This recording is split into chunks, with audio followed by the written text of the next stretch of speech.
Hello, everybody. Welcome and thank you very, very much for being here on the next episode of Chosen Links. You are all people that I have had the honor and pleasure of getting to know through your writings and your advocacy for peace in the Middle East, for your nuanced approaches about things between Israel and Palestinians and Palestine, things that we need more of in this world, less of the extremes and more of the gray area, something that we don't see enough of, especially since the onset of social media. Some of you, like Yasmine, have podcasts. Some of you have huge followings. Some of you have small but very dedicated ones. But each of you are outspoken and you take a lot of flack for it. You take a lot of shit for it. And that's my way of telling you, you can speak however you'd like on this chat. And you take a lot of shit for it from both sides. I've talked to Ahmed about this quite a lot. Some days he gets more from the people on the anti-Israel side, and some days he gets more from the pro-Israel side, and it's kind of a no-win situation if it's a popularity contest. But for none of us is this about popularity. For all of us, it's about advocacy work, myself included. I do not get paid for this. I do this because I am into self-flagellation as a fetish, apparently. So moving on to this, because we have limited time with some people, and we're going to have a talk until the last person has to go, and we have lots of questions from viewers and from myself. I'm going to get started because people are not interested in hearing from me, but from you. And I'm going to give an introduction to each of you before we do. So, and major pronunciation apologies in advance. Yasmine Mohammed, human rights activist, author, is at the forefront of several global movements to empower free thinkers and dissidents from the Middle East. From her podcast to co-founding Clarity Coalition, Yasmine is one of the most prominent and vocal figures supporting persecuted freethinkers across the globe.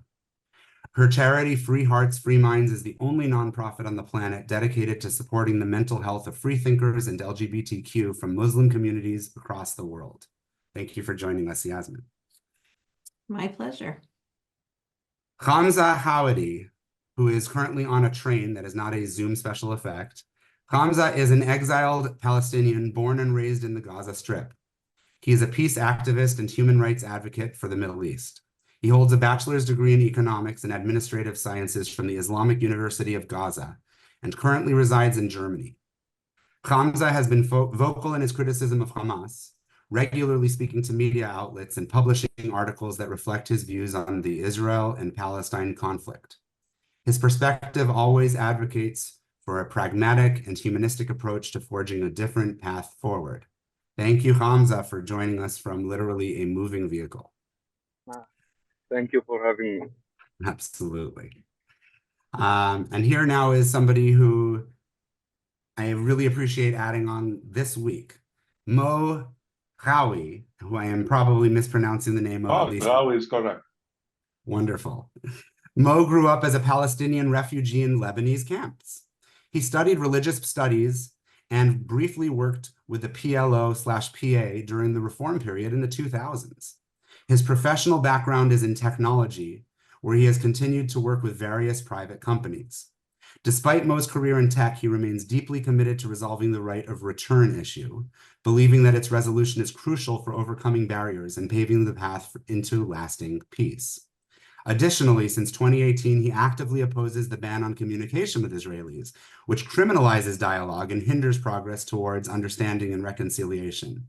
Thank you very much, Mo, for that.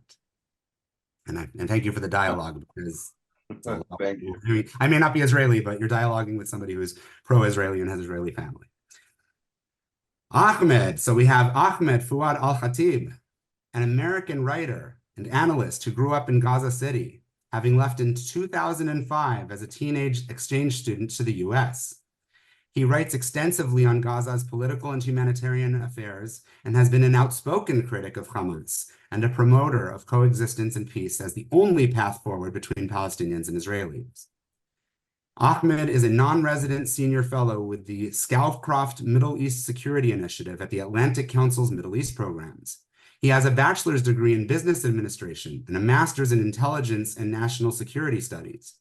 His writing has been published in US and Israeli outlets, and his opinions and comments have been featured in the international press, and he's clearly an underachiever in life. That's my Thank you, Ahmed. John Aziz. Here's our artist of the bunch. John is a British Palestinian born in the UK with roots in the West Bank. He is a peace activist, writer, and analyst of politics and history. He is also a musician, a composer, and a guitarist. He holds a bachelor's degree in data science. John has written of his vision for peace, compassion, empathy, and humanitarianism between Israelis and Palestinians in various publications, including The Atlantic, Foreign Policy, Prospect, Quillette, and The Dispatch. Thank you very much for joining us from England, where, by the way, my parents are from. My family is mostly in London. Thank you. And finally, last but not least, not actually seen here, but will be joining us, God willing, Mo Husseini. Mo Husseini is a Palestinian-American design and creative geek with a filmmaking background living in the Pacific Northwest. He grew up in the Middle East before moving to the US as an adult. Mo studied political economics with an emphasis on the Middle East at the University of California in Berkeley. Mo believes deeply in the idea of a pragmatic and measured approach to conflict resolution in the Middle East that focuses on the idea of mutual acknowledgement, empathy, equality, liberty, security, self-determination, and sovereignty for everyone. He believes that peace, security, equality, and justice for anyone cannot exist without peace, security, equality, and justice for everyone. And Mo wanted me to just say that he is dealing with a family emergency, and we'll leave it at that, and he will, God willing, be joining the chat. But totally understand, family comes first always. So thank you all for being here. Out of curiosity first, let's personalize this. Do all of you guys already know each other to at least some degree between online efforts and knowing each other? Yes. Yes. That's wonderful. That's wonderful. I know Yasmine at the beginning was chatting that John was the one person I think she hadn't really had a true conversation with yet. So hopefully I can be a nice connector. We've conversed, but not face to face. Lovely. Feels like whatever it's called, the Twitter Spaces or stuff like that. Exactly. The social networking. Well, you all deal with a lot of hatred for what you do and a lot of appreciation for what you do. I'm going to start with something that nobody asked me, but I'm always curious about. How often do you end up telling yourself, I don't know if I could do this anymore from an emotional, mental health point of view? Because I have to imagine that it happens all the time. And I've spoken to Ahmed about this, so I know it happens with him at least. It should come as a surprise to no one that happens quite often. Probably maybe less often now than it did in the beginning when I first started this work, because it is draining, it's exhausting, it's tiring, constantly being hated by complete strangers. But you get to a point where you focus on the positive more than the negative. So with my organization and with meeting people like you folks and, all of the positive things that come out of this work, I focus more on that. And I celebrate those wins and pay less attention to the darker side of this work. And that's what gets me through it. But of course, it's emotionally draining. But that's why we do it, right? Because if it was easy work, then we wouldn't be so compelled to continue to do it. There would be lots of voices saying the same things that we're saying, so we wouldn't feel like we have to continue doing this. But the fact that it's so difficult and it's so draining and it's so exhausting means that we have to keep going, because we have to keep on spreading our voices so that we can hopefully cause ripple effects and get more and more people's voices out there so that we can relax a little bit, so we don't have to do this quite as much. Do the rest of you, show of hands, do the rest of you feel like she speaks for you pretty well, or do you have a different take?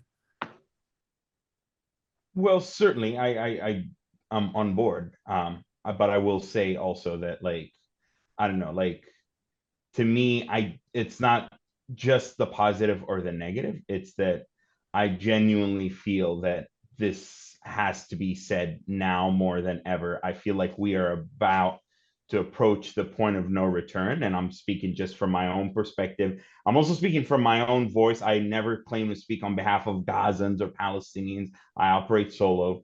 But I genuinely think like we're approaching, like this is our final opportunity as Palestinians to actually get something that resembles self-determination and independence, and not basically face the fate of Native Americans in the sense of being irrelevant on bits and pieces of land. I think for me, it doesn't matter like what people say or don't say. I see the end result. I see that this is attainable, this being liberation, justice, and peace and equality for all. I feel it, I visualize it. And to me, it genuinely feels like a matter of just getting enough people to see things differently than the decades of, we've had the pan-Arabism of Nasser, we've had the secularism of the PLO, and we have the Marxism and leftism of the PFLP. Now we have the Islamism of Hamas, different ideologies, but ultimately like they share a thread, which is kind of living in denial, kind of refusing to have our own agency, refusing to acknowledge that we can make choices. We are not perpetual victims. Of course, we are certainly victims of a lot of things, and certainly we've experienced awful things, but like October 7th was a choice. It was not an inevitability. Like Hamas made choices. Like we as Palestinians, well, I as a Palestinian, but we as a broad Palestinian community can make different choices. And it requires some uncomfortable changes and reform and look at yourself in the mirror kind of thing. And people don't want to hear that because we've been told forever that we are perpetual victims, that we are just so oppressed that nothing we do matters, and that everything bad we do is the inevitable outcome of injustice. And I'm so sick of the infantilizing of the Palestinian people. And there is, you hear a lot about intersectionality. A lot of people in the radical left want to use that theory to try and say that, oh, well, that's why we're going to have Queers for Palestine supporting, resistance in Gaza, even though we know the incompatibility of the two ideologies between the resistance in Gaza and Queers for Palestine. But where I see the true intersectionality is that there's an intersectionality between poor choices, really toxic narrative, if you will, and just people being brainwashed, doctors and lawyers and smart people. I'm not talking about people on Twitter. So I don't care what price I pay personally as Ahmed. Like, this is bigger than me. This is about our people, like facing a final opportunity. So I just come at me, like attack me. I don't care. Ahmed, you said early on in your answer that you feel like this is the final opportunity.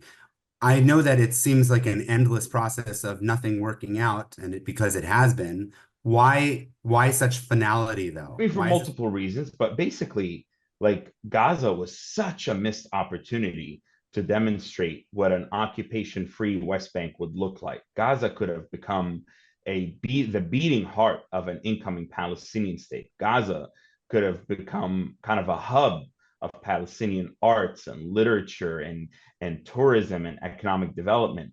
And I'm sick of this being measured just by a function of the size of the land. And I'm not saying Singapore because we want to be like Singapore, but there are immense nation states that are highly successful with really limited geographic space. And then there are nations that have a ton of geography, like open space, and they're like failed nations. So what Hamas did on October 7th, in my view, was reinforce and I don't agree with this narrative, but reinforce the idea that the Palestinians can never or should never have a state, because the West Bank would just be a launching pad for Iranian missiles towards Nahariya and Tel Aviv and Haifa and Jaffa. So I think we have one last opportunity to not only dispel that and to show that we are serious, like we as a people are serious about not wanting to destroy Israel, not wanting to dismantle Zionism. Like, we give us our rights and let the people of Israel live. Now, I think there are many Palestinians who believe that. I think there are many Palestinians, there's a disconnect between the people in Palestine and the people in the diaspora. But you have a combination of toxic leadership and a combination of horrible allies in the Western diaspora world, but also you have a combination of cowardice. I'm sorry, like our people are perpetually afraid to speak out because we don't want to be seen as traitors. We don't want to be seen as sellouts. We don't want to be seen as giving ammunition to the Zionists or giving ammunition to the opposition or to Israel. So that's why I'm really like determined that there's a historic opportunity now with a global empathy for Palestine. I see it being squandered before our eyes. I see it being taken over by college students and the morons on the far left, and the union between the Islamists and some of the neo-Nazis and some of the other like really awful people that are squandering this opportunity. So that's why I do feel this is now or never kind of situation. And this is why anybody watching could understand how Yasmine was able to have an hour-and-a-half podcast with just you, because between the two of you, my goodness, I say this with my hat off. Sorry, my kippah off. I'll take my kippah off to show just you. It's amazing. Have any of you or all of you lost family members and when I say lost, I mean, have any of you lost family members because they have abandoned you because of your outspokenness? Yes. Yes. Yes. Yes. Every one of you? Hamza, you can raise your hand. Have you as well? No, no, not yet. Not yet. Thank God. All right. We have, Mashallah. Inshallah. Yeah. Okay. And it's not an intentional play of words in terms of losing family members, because some of you, and in particular Ahmed, have lost family members in the most tragic sense. So I'm going to start getting to some questions for you guys, and I'd like to maybe start with John, who hasn't gotten a chance to speak yet. There were questions actually that were specifically said by somebody who's my best friend, who actually works for the U.S. government, who turned me on to each of you. He is unbelievably nuanced in his approach. His name is Seth Eisenberg, and he follows each of you. To John and Ahmed, he specifically wanted to ask, because you post stories of people that you know who are starving, Ahmed, and you've been such a strong advocate in terms of ways to get aid to them, including airdrops. And John, because he believes you talk about this as well, but he at least hasn't noticed either of you two agreeing that reports of famine are overblown. So he's saying, I find it very difficult to square the personal claims of child starvation with findings that the situation doesn't even come close to the internationally agreed upon definitions of famine, and the continual piling up of aid at the border that the UN just doesn't pick up, plus, of course, Hamas hijacking the aid. Can you two, and anybody else, please give a nuanced look at this situation and sort of put those two ideas together? And John, can we start with you? I mean, Gaza is a complete disaster zone. So, of course, there are going to be logistical snarl-ups and other factors that even if the aid at the border is sufficient, the distribution of the aid is I think the evidence is very clear that there are people who've starved to death, right? And that's predominantly it's a logistical issue. It's also a governmental issue because of particularly the failures of Hamas in Gaza. You know, the issues with them hijacking aid and stealing aid. So I would say that the evidence is clear that there has been famine to the extent of some people starving to death and dying, and I think it's. I don't understand this tendency that I see sometimes from the other side to want to deny the suffering of Palestinians on the ground in Gaza. Like I don't understand the whole concept of Pallywood and Palestinians faking injuries and faking deaths, right? I think the evidence is very, very clear that many Palestinians have suffered terribly. And we need, if we want to really bring about peace, we need to focus on the people who are suffering. We can't ignore the genuine suffering of people on either side. And there's tons of video evidence and evidence from charities on the ground and intergovernmental organizations on the ground in Gaza that there has been famine. So it's not something that I would want to start trying to deny. I don't really see the point of that. Is it as bad as some people say it is? Maybe not. But it's probably worse than what other people say it is. Certainly. And multiple things can be true at once. Like there absolutely are like logistical issues and distribution issues and delivery issues. And there's only like 100 trucks in Gaza that are operational in terms of like going to the borders and picking up on the Gaza side, picking up the aid. And then you want to deliver it and you have like the bandits and the gangs and the thugs. And also the theft doesn't just happen from Hamas. It happens from like some desperate people, some organized criminals. But I'll give you a personal example. I got my brother's wife and kids out of Gaza one day before the Rafah invasion. So that was in May. And my brother is basically is the de facto head of a major medical NGO in the Gaza Strip. And he's well connected to the humanitarian community. And despite that, his wife and his kids, they had lost half of their weight. Like they weren't outright crawling in hunger on the floor, starving. But even somebody who's connected to the humanitarian community barely had enough means to just like to sustain themselves. You have so many other issues that people don't consider. Like no one is working. There's no money. There are no functional banks. People can't withdraw cash. Like prices have like gone up 500, 700, 1,000%. So how are the poor and average people going to sustain themselves? Now the aid is supposed to be free, but we know how war economies work. So is this like a South Sudan or a Yemen or a DRC type famine? Maybe in some areas of Gaza, like in the north where they're isolated, it comes close to that, but maybe in other parts, it's not that way. But I'm so sick of someone, the pro-Israel side, like parading these pictures of markets and like of this, like, oh, look at people are shopping. There's no real hunger. Like it is highly reductionist. So there are parts of Gaza that have better access to aid and food than others. But there are parts of Gaza that are barely scraping by. Even within the parts that have access, there are many people that can't afford it. Many people, and you're living off of carbs, by the way. We're not talking about protein or fiber or any kind of nutrition. So yeah, like it doesn't have to be either or, but there's horrendous, unspeakable suffering that I experienced. Just picking up the 4 children. That was my first time ever meeting them. And baby Maria, who was 2.5 years old, she was the same size as baby Ahmed, who was 1.5 years old. They're a year apart. And she was like clearly for the 9 months, her growth has been stunted. And again, my brother is better off than many in Gaza. So I saw it firsthand.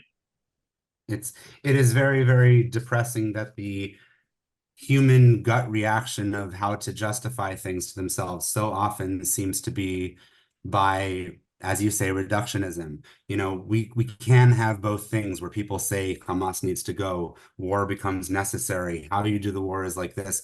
But it's a shame that everybody can't also feel empathy for people on the other side at the same time. It's a shame that everybody has to be vilified to make somebody feel justified. And this is something that's true of both sides doing to the other. And it's a very sad reality. And it's something that I hope, I know all of us don't do things this way, but I hope that more people watching this might realize that nuance is absolutely crucial. Can I add something quickly?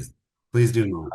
Okay, so everything they said is correct. And this is the final message from this example of the famine and stuff like this is people need to know all the factors. Like Ahmed said, yes, there are some areas where they get extra, some areas where they get less. The story is completed by understanding the factors he said about, like gangs, theft, the distribution issues. So the only thing that is requested from audience is to not take one side of the story and say, this is it. It's I am I advocate, I like people seeing the rich people or people abusing the war. They need to see that. They also need to see the people who ain't getting anything and combine the two ideas to ask themselves what's happening, why there's a gap between the two. So this way you can understand the full story. And proportionally, it doesn't matter if you don't agree with the whole narrative, but at least always know it's not one big story, that it's not like one size fits all. This is all that's required from people to understand. There's one, I don't care about how much percentage you draw it in your head. Even if you think it's 5%, fine, fight for those 5%, and that's it.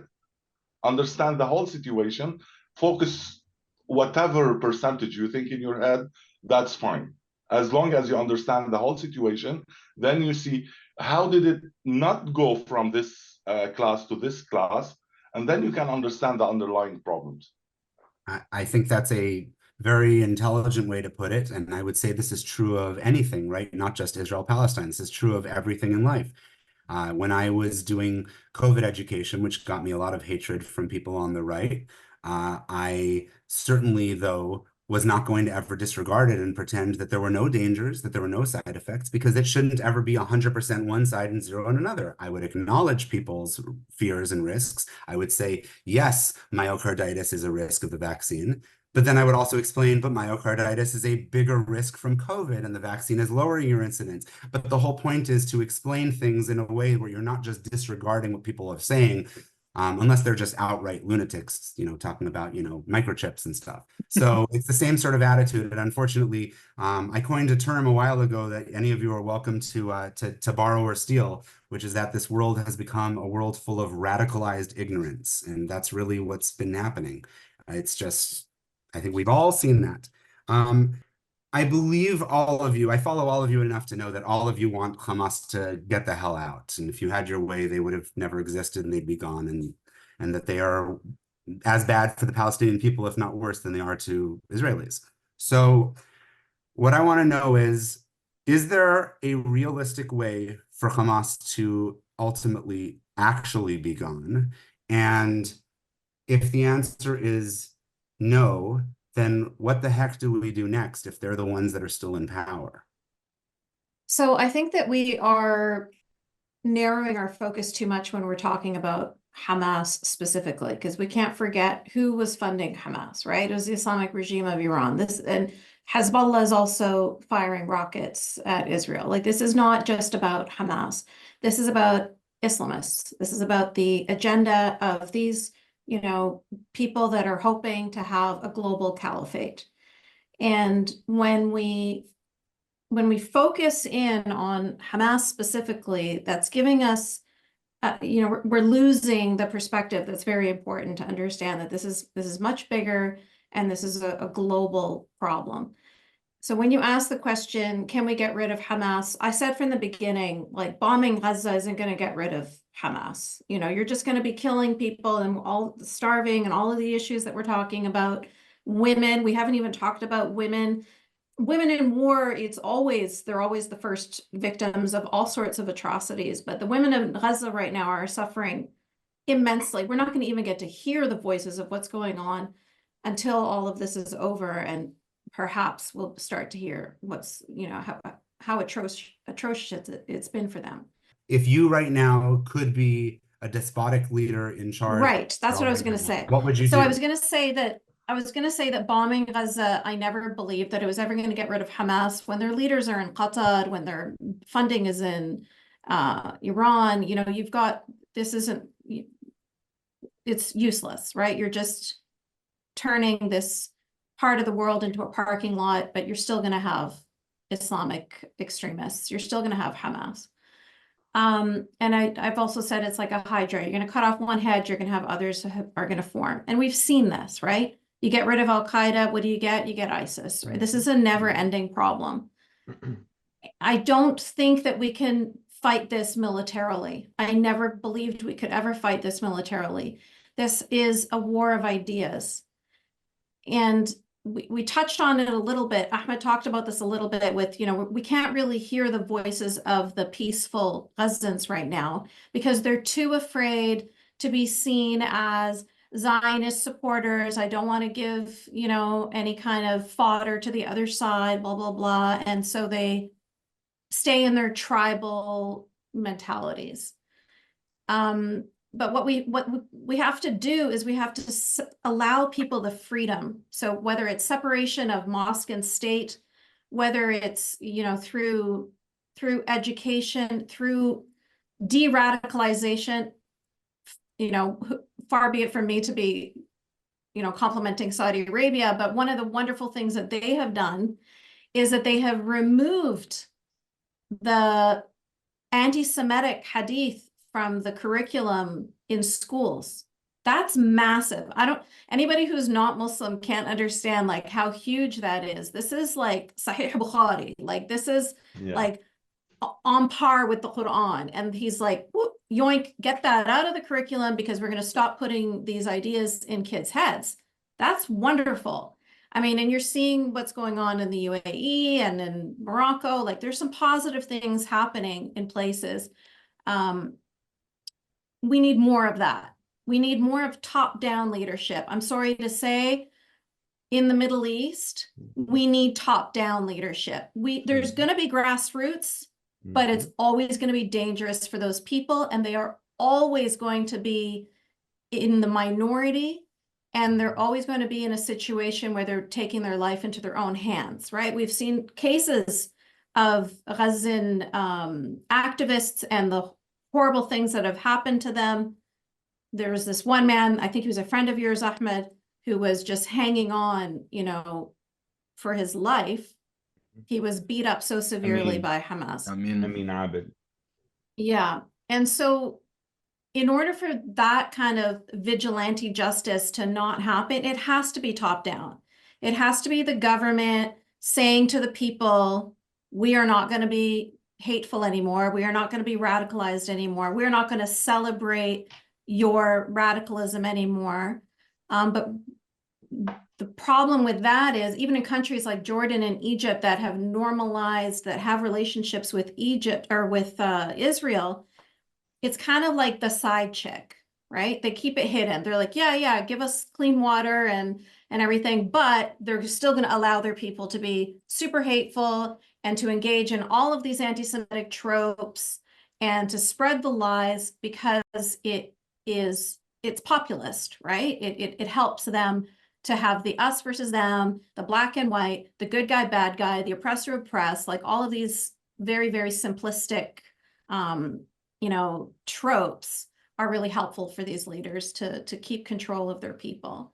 So we just need, again, Ahmed sort of mentioned this already, we need strong leadership. We need leaders who are willing to put the good of their people first and are willing to take that risk because of course it's risky. My mom, when Saudi Arabia abolished slavery, my mom was like, oh, they're not even Muslim anymore. How can they make something that is halal haram? So she's like horrified by Saudi Arabia. And she's like, I'm never going to go for Hajj anymore because I'm not going to give them money. Like they need her money. But that's how it is, right? So there's like the radicalization is so normalized that when there is a de-radicalization going on, it is demonized. But because of where we are in the Middle East and because of our mindsets and it being very tribal, I think that there is hope if it's from top down. Bottom up, like what we're doing now is like the best we can do at the moment, but I'm hoping for top down. You mentioned a few times about people taking their lives into their hands over there. Is it fair to say that each of you feel like you're to some degree taking your lives into your hands by speaking out, or because you are not there in that region?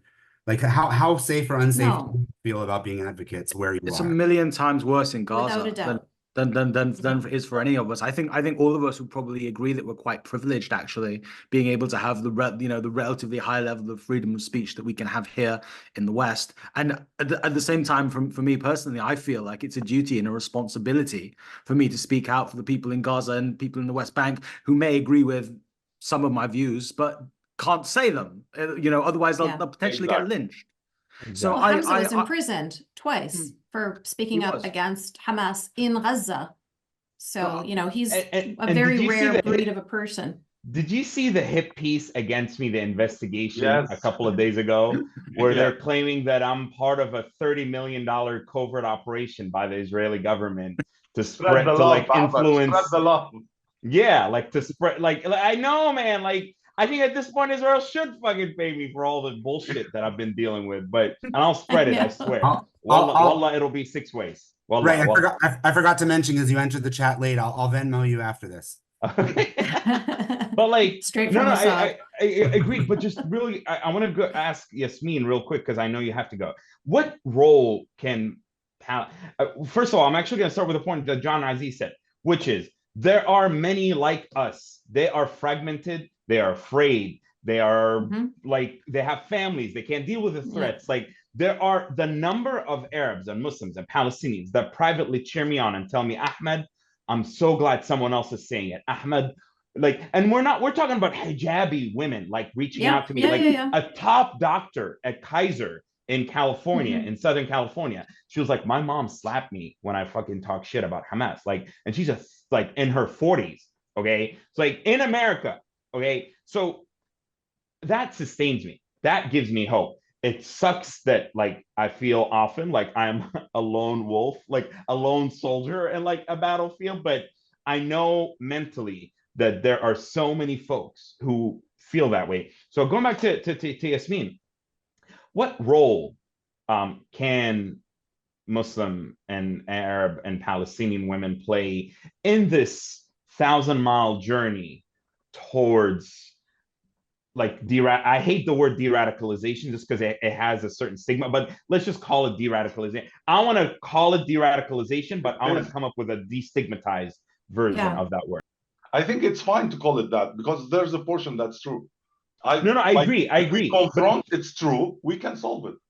But it carries a certain stigma to it, the extremism. I don't know, but I think that the role because it's a 1,000-mile journey, I'm going to say that we have this absolute, disgusting ideology that tells little boys that in order for you to be the best of men, in order for you to go to the highest levels of heaven, that you should be a shaheed, that you should go and kill non-Muslims, in Palestine, it's a bit excessive, right? With the teaching little kids with puppets to being I'm going to go stab Jews. I'm going to kill Jews when I grow up, and beheading their teddy bear and stuff like that. That's where moms can come in. Teach your little boy critical thinking and nuance and how to be a man versus how to be a violent thug. So this celebration, that man that I was married to, he's a terrorist, right? He's a member of Al-Qaeda, and he truly and honestly believed that he was doing the right thing. He didn't believe that killing innocent people was wrong. He believed it was something to be celebrated.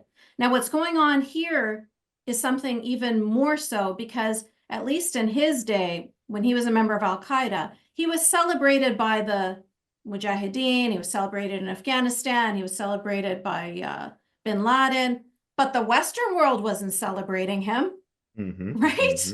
And now what do you see? Celebrations of Hamas, right? So these boys are getting the same message, East and West. And that message is, yeah, be a resistance, be a fighter, go kill Jews. Don't worry, we got your back. We're proud of you. Right? So it's gotten so much bigger now than it even was. But if the Muslim mothers could love their sons enough to ignore those passages in their religion, to ignore those edicts, and instead of teaching their boys to become a shaheed and to be proud of them and to celebrate and to share candies when their children die, they would instead be celebrating their child's educational accomplishments or entrepreneurial accomplishments or art, music accomplishments. This is one of the two topics I love so much. Like, I'm involved with a lot. One of them, the Islamist ideology. And what Yasmine said is solving it from up top downwards, which is one way to do it. And I think it can solve it. Another way to do it, which gonna sound strange, but it is possible, to go inward. You just mentioned the word shaheed. When I was studying Quran and Islam, I also was studying Arabic, actual Arabic. So one fascinating fact, there was no word shaheed before 100 years ago. The word shaheed from the verb shahida, witness. He must be, to be a shaheed, you must be alive, see and hear. Example from the Quran, the Arabic listeners could understand it. Wallahu shahidun ala ma ta'malun. God is witness. God did not die. If God is shaheed, how can he die? That's from the Quran. So I don't think that's weird at all. I think reinterpreting it or in a more positive way is what a lot of Muslim reformers are doing, and I completely support them. To understand Arabic and Quran, then believe what you believe, then the whole narrative becomes your personal belief, not something you need to enforce. That's the so maybe another way of going to the situation. It's hard. There's two kinds of jihad, right?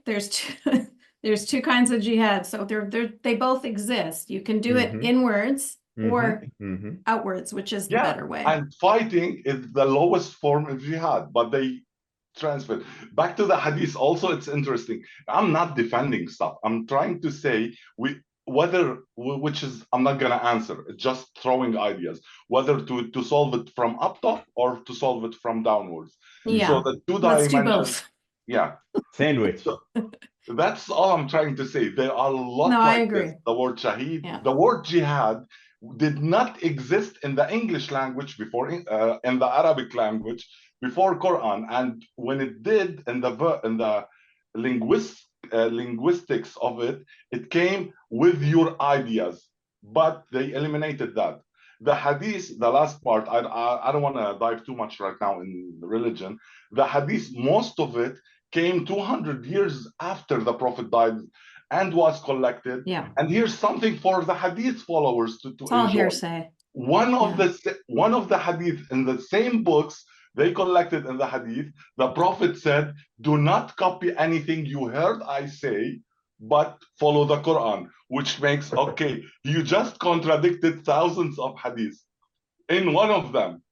This is why I said, when you study inward, example like I did, you get to ask a lot of questions. One of the same hadith in the same books, they follow and say it is factual, it is correct, it is 100. One of them says, do not follow what I say, do not believe what I said, you heard I said. There's a lot of contradictions. Yeah. No, exactly. And also like the Bukhari, I agree, like Bukhari, like before any modern technologies, like he would capture a hadith and he would talk to 70 different guys to validate it. He wasn't even alive at the time. Like it was ridiculous. Like it's so ridiculous. Like that, and we can't. It's like a game of telephone.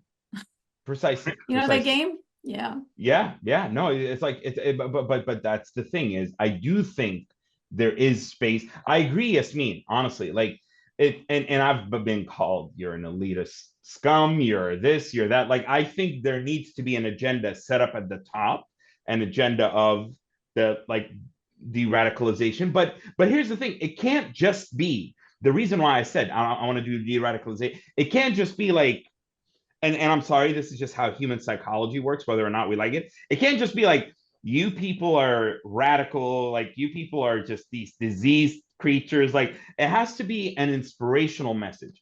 about de-radicalization. It has to actually inspire people. Like, de-radicalization is something that brings upon prosperity and better living and better conditions and better circumstances. De-radicalization is something that is in line with the essence of the Muslim message. Like, it has to be a positive twist to it, not just a war of words, but it has to be a positive action evolution, rather than, because I see this all the time, unfortunately, and I've studied de-radicalization in the context of counterterrorism and national security, and that's why it often fails, because it's like, oh, I know what's better, and believe me, I believe my way is better, but like, I still have to have the humility of going into spaces and being like, I'm not going to talk down to you. Like, let's have this be something that is positive for you and the rest of the world.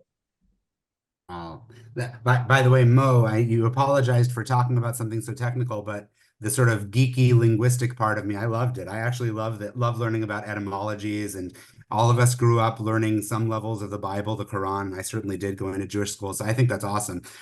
Just a funny side story about etymology. We named our daughter Natalia. And we like, what a beautiful name. We love the name Natalia. After she was named, after it was on the birth certificate, I'm like, I wonder if Natalia means anything. Google, Natalia meaning. First thing that Google answered, Christmas. Let me remind you. My daughter's name means Christmas. There you have it. Yeah, I like to dig into the words, into the origins of words. It means something. I was going to add to what you were saying, Mo, and that is that I completely support you, and I completely hear what you're saying, and I think that's a very positive way to move forward. But the sad reality is that close to 80% of Muslims don't speak Arabic. They're never cracking open a Qur'an. They have never seen the hadith, right? Yeah. They're just following whatever their imam in the madrasa happens to say to them, right? This is where your idea is more effective.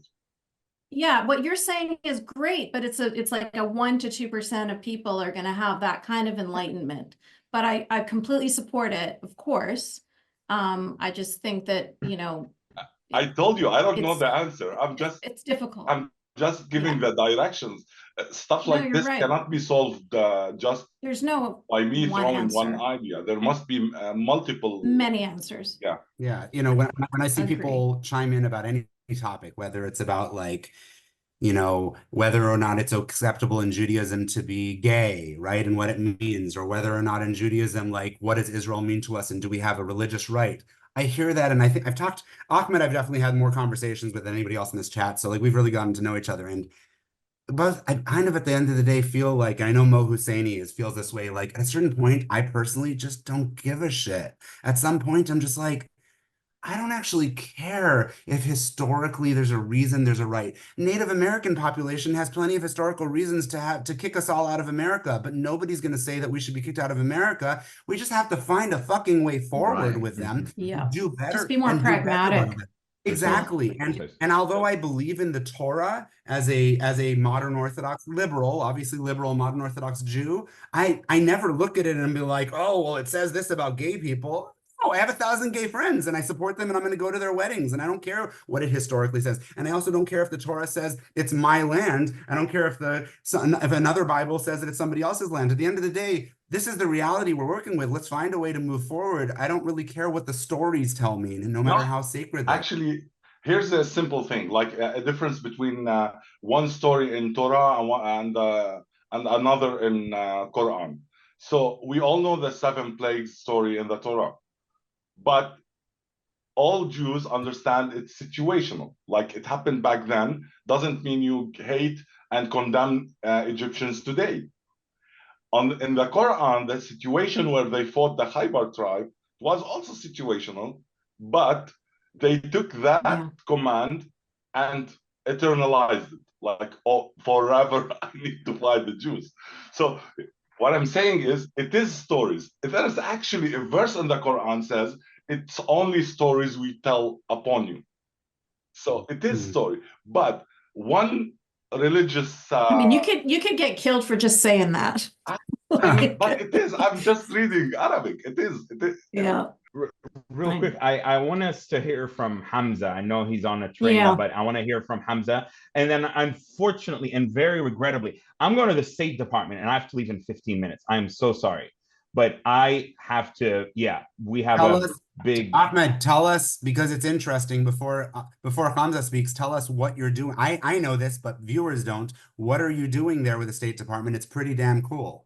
So I'm here to be an ally to the hostage families, whom I think are not only being ignored by their own government. I think they are the key. As somebody who lost dozens of family members, as somebody who wants the war to end in Gaza and who wants the war in Gaza to end, and obviously the release of the hostages, not in a sense of like, I want Hamas to stay in power, but as you said, Yasmine, as the military experts have said, as many Israelis have said, the way this war is being conducted is just slaughtering people, and it's not going to finish Hamas off.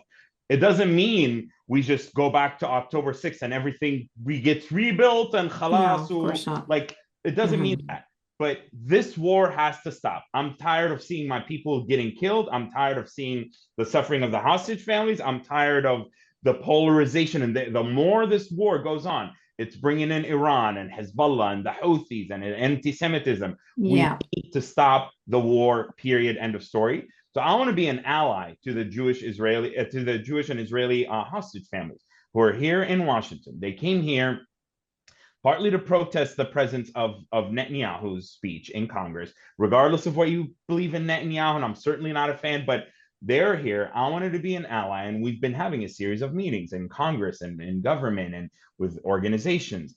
Right before this, we actually went and met with the ADL, and there's actually a little bit of some people believe in like, you know how I talked about a disconnect between how people in Gaza, for example, feel about what they feel about Hamas versus people in the diaspora. You do have similar dynamics in the Jewish community, with the Jewish diaspora versus the Israeli diaspora, where there's like, or the Israeli community, where there are different interpretations of what it means to say bring them home or release the hostages. And to the Israelis, bring them home and release the hostages means let's do a deal right now. Netanyahu and the Israeli government need to prioritize this, regardless of Hamas. Fuck, like, yes, it takes two to tango. But anyway, so we had a meeting with the ADL right before, and then like trying to get and trying to get mainstream Jewish institutional support behind the idea of the hostage families getting support. Behind the idea of the Jewish diaspora community pushing for the Israeli government and Netanyahu to endorse the deal and the hostage. We're going to go to the State Department. The focus is on the Israeli hostages, but I want to be there, and I've been in these meetings as a Gazan ally who has skin in the game, who's deaf in my left ear from an IDF bombing that almost killed me and killed two of my friends, who lost dozens of family members, who has the PTSD, who has skin in the game, and ostensibly would have every reason to be rageful and vengeful and hateful, and say, no, absolutely not. This is in our interest. This is an opportunity to begin the healing journey. This is an opportunity to bring us together, and not in some kumbaya, let's hold hands and everything's going to be fine. No, this is a pragmatic, realistic step supporting the hostage families. And this is why I was really angry yesterday. I've been in DC this whole week, and we had meetings with different people. And we met with Congresswoman Ilhan Omar yesterday and try to get the message across that this is a pragmatic need. We cannot separate Hamas from Netanyahu and separate Hamas from what Israel is doing. And supporting the Israeli hostage families is critical to ending the suffering in Gaza. And they are our allies. And what happens instead? As we're there with hostage families, praying for a ceasefire, like calling for the end of the war, hordes of the pro-Palestine protesters walk by and they start harassing and throwing things and just like going off on the Israeli hostage. And I thought that was shameful. And I was willing to actually put myself in front of these Israeli families and say, stop, go away. Like you have, and I saw them, they're all on their phones taking selfies, and it's going on Instagram, and look at me. And they were posing with the kufiya, and like, they were all, they like, don't care. They don't care about the hostages. They don't care about the Gazans. They don't care. They just care about their follower count. Precisely. So I'm here to stand with the Israeli hostage families. We've been meeting. We're gonna do more meetings, to do press, to do outreach, political at the legislative and the executive branch. And so that's why I was late, and that's why I very regrettably have to cut out early. Okay. And I'm really sorry about that. No, I understand that, and we're gonna get to Hamza because he's not going anywhere. His train is taking him. So we're gonna get to everybody. What I'm trying to prioritize is people like you and Yasmine who are gonna be going. So do you have since you're going first, Ahmed, I'm just gonna ask you one question. You brought up the protesters, and Yasmine said that they don't care. Do you have a message? Let's just pretend I was going to snip out this next answer of yours and put it on Instagram. A message from Ahmed to people who say that they are standing up for Palestine, who are whether you call them pro-Palestine or anti-Israel or pro-Hamas, whatever things, probably depends on the person. Do you have a message for these people around the world? And by the way, I just created an Instagram, and my first post went up, and I have 1,500 followers. I'm important, yay me. I'm just kidding. but so feel free to tag me on that. Okay, what I will say to pro-Palestine protesters is, if you truly and genuinely and sincerely care about the people of Gaza, about the cause of Palestinian self-determination, independence, and liberation, you absolutely need to stop the rhetoric, stop the hateful language, stop the divisiveness, number one. Number two is realize that we will not move an inch forward without working with a broad political and ideological spectrum of American Jews, the Jewish diaspora, and Israelis. And no, you will not solve this by waiting for all Jews to become anti-Zionist. That is not going to happen. You cannot solve this solely by waiting for groups like Jewish Voice for Peace. That has many good people in it. I'm naming them just as an example. I'm not talking smack about all JVP, but I'm sorry, like, this is the exception. Like, you need to have meetings with the AGCs and the ADLs of the world. You need to have meetings with hostage families. You need to actually align yourself with people within Israel, the pro-democracy movement, those who are anti-Netanyahu, those who want to see the two-state solution. Stop it with this maximalist rhetoric and awful acts and the support of Hamas. Educate yourself on who Hamas is and what they've done in Gaza. Learn that you are absolutely not just ineffective, but you are genuinely setting us back. I wish it were just ineffective and that this is just, like just air in the sky. This is absolutely harmful. You are wasting an opportunity to drum up support for the Palestinian people in a unified manner. There are many in the Jewish community, including those who are pro-Israel, who are Zionists, who are not exactly on the left spectrum, that actually, like, after October 7th, something in them was like, I always thought, okay, Abraham Accords are wonderful. Like, we just gotta have security, blah, blah, blah, blah. And after October 7th, while I am anti-Hamas and I think it needs to be defeated militarily, I actually think we can't go on without the Palestinians having a state. These are like center and center-right people that I talk to all the time who are like, just to preserve Israel, like, we really need peace and coexistence with the Palestinian people. There's an opportunity, a once-in-a-generation opportunity that I see, and I have diverse contacts with Israelis and Jewish folks. Use it, leverage it, live up to your responsibility as custodians of this cause and of this message. Stop harming our people. Stop alienating Americans. By the way, one last point on that. We need to show because the United States is key to the resolution of this, not just because of its support to Israel militarily, politically, and economically, but because of the United States' role in shaping the geopolitical architecture of the broader Middle East. We need to show the United States and the American people and the electorate and the legislatures that beyond just the morality, what's in it for the United States to support the state of Palestine or the Palestinian people? Israel is an economic and security hub of inventions and development and medical advancements, etc. Like, there are a lot of tangible benefits to the United States. What's in it for the U.S. to support? It can't just be like, oh, like the ethical morality points of view. We need to actually reshape the narrative, and that is a Palestinian state and ending the military occupation and Palestinian sovereignty and independence are the key to an US aligned and allied Middle East to counter China, Iran, and Russia, to counter the Islamist forces, to counter, there will not be lasting stability. No amount of Abrahamic Accords alone, I'm saying, I'm a supporter, by the way, of the Abrahamic Accords. I think they're an immense opportunity. But the Arab street, the Arab public, the broader region, the Muslim world, to once and for all solve this thing and actually create a Palestinian state will align the Arab and Muslim countries in the Middle East with the United States in a way that allows us to counter a nuclear Iran. We know Iran is weeks away from a nuclear bomb should they start pursuing that. We know that China, look at what China just did with Fatah and Hamas. China is an influential player in the Middle East, and Russia, what it's doing there. We need to solve this. So what do they do instead? They go in the United States Capitol, and they burn the American flag in front of the main train station. They take the American flag and they burn it. Like, this is insanity. Like, you are not just like, it's like a bunch of drugged out people that are just out there having like a rave party, if you will. And to be clear, I want to just finally say, I know there are many good, sincere people within the broader umbrella pro-Palestine, call it movement, call it protest, but so many are misguided. So many are just driven by these stupid chants and stupid slogans, and so many genuinely have the slightest clue how the world actually works. That's why I wanted to study intelligence and national security, because I actually wanted to know, because guess who's negotiating the deals for the hostages in Egypt and Cairo now? Qatari intelligence, Egyptian intelligence, CIA, Israeli intelligence.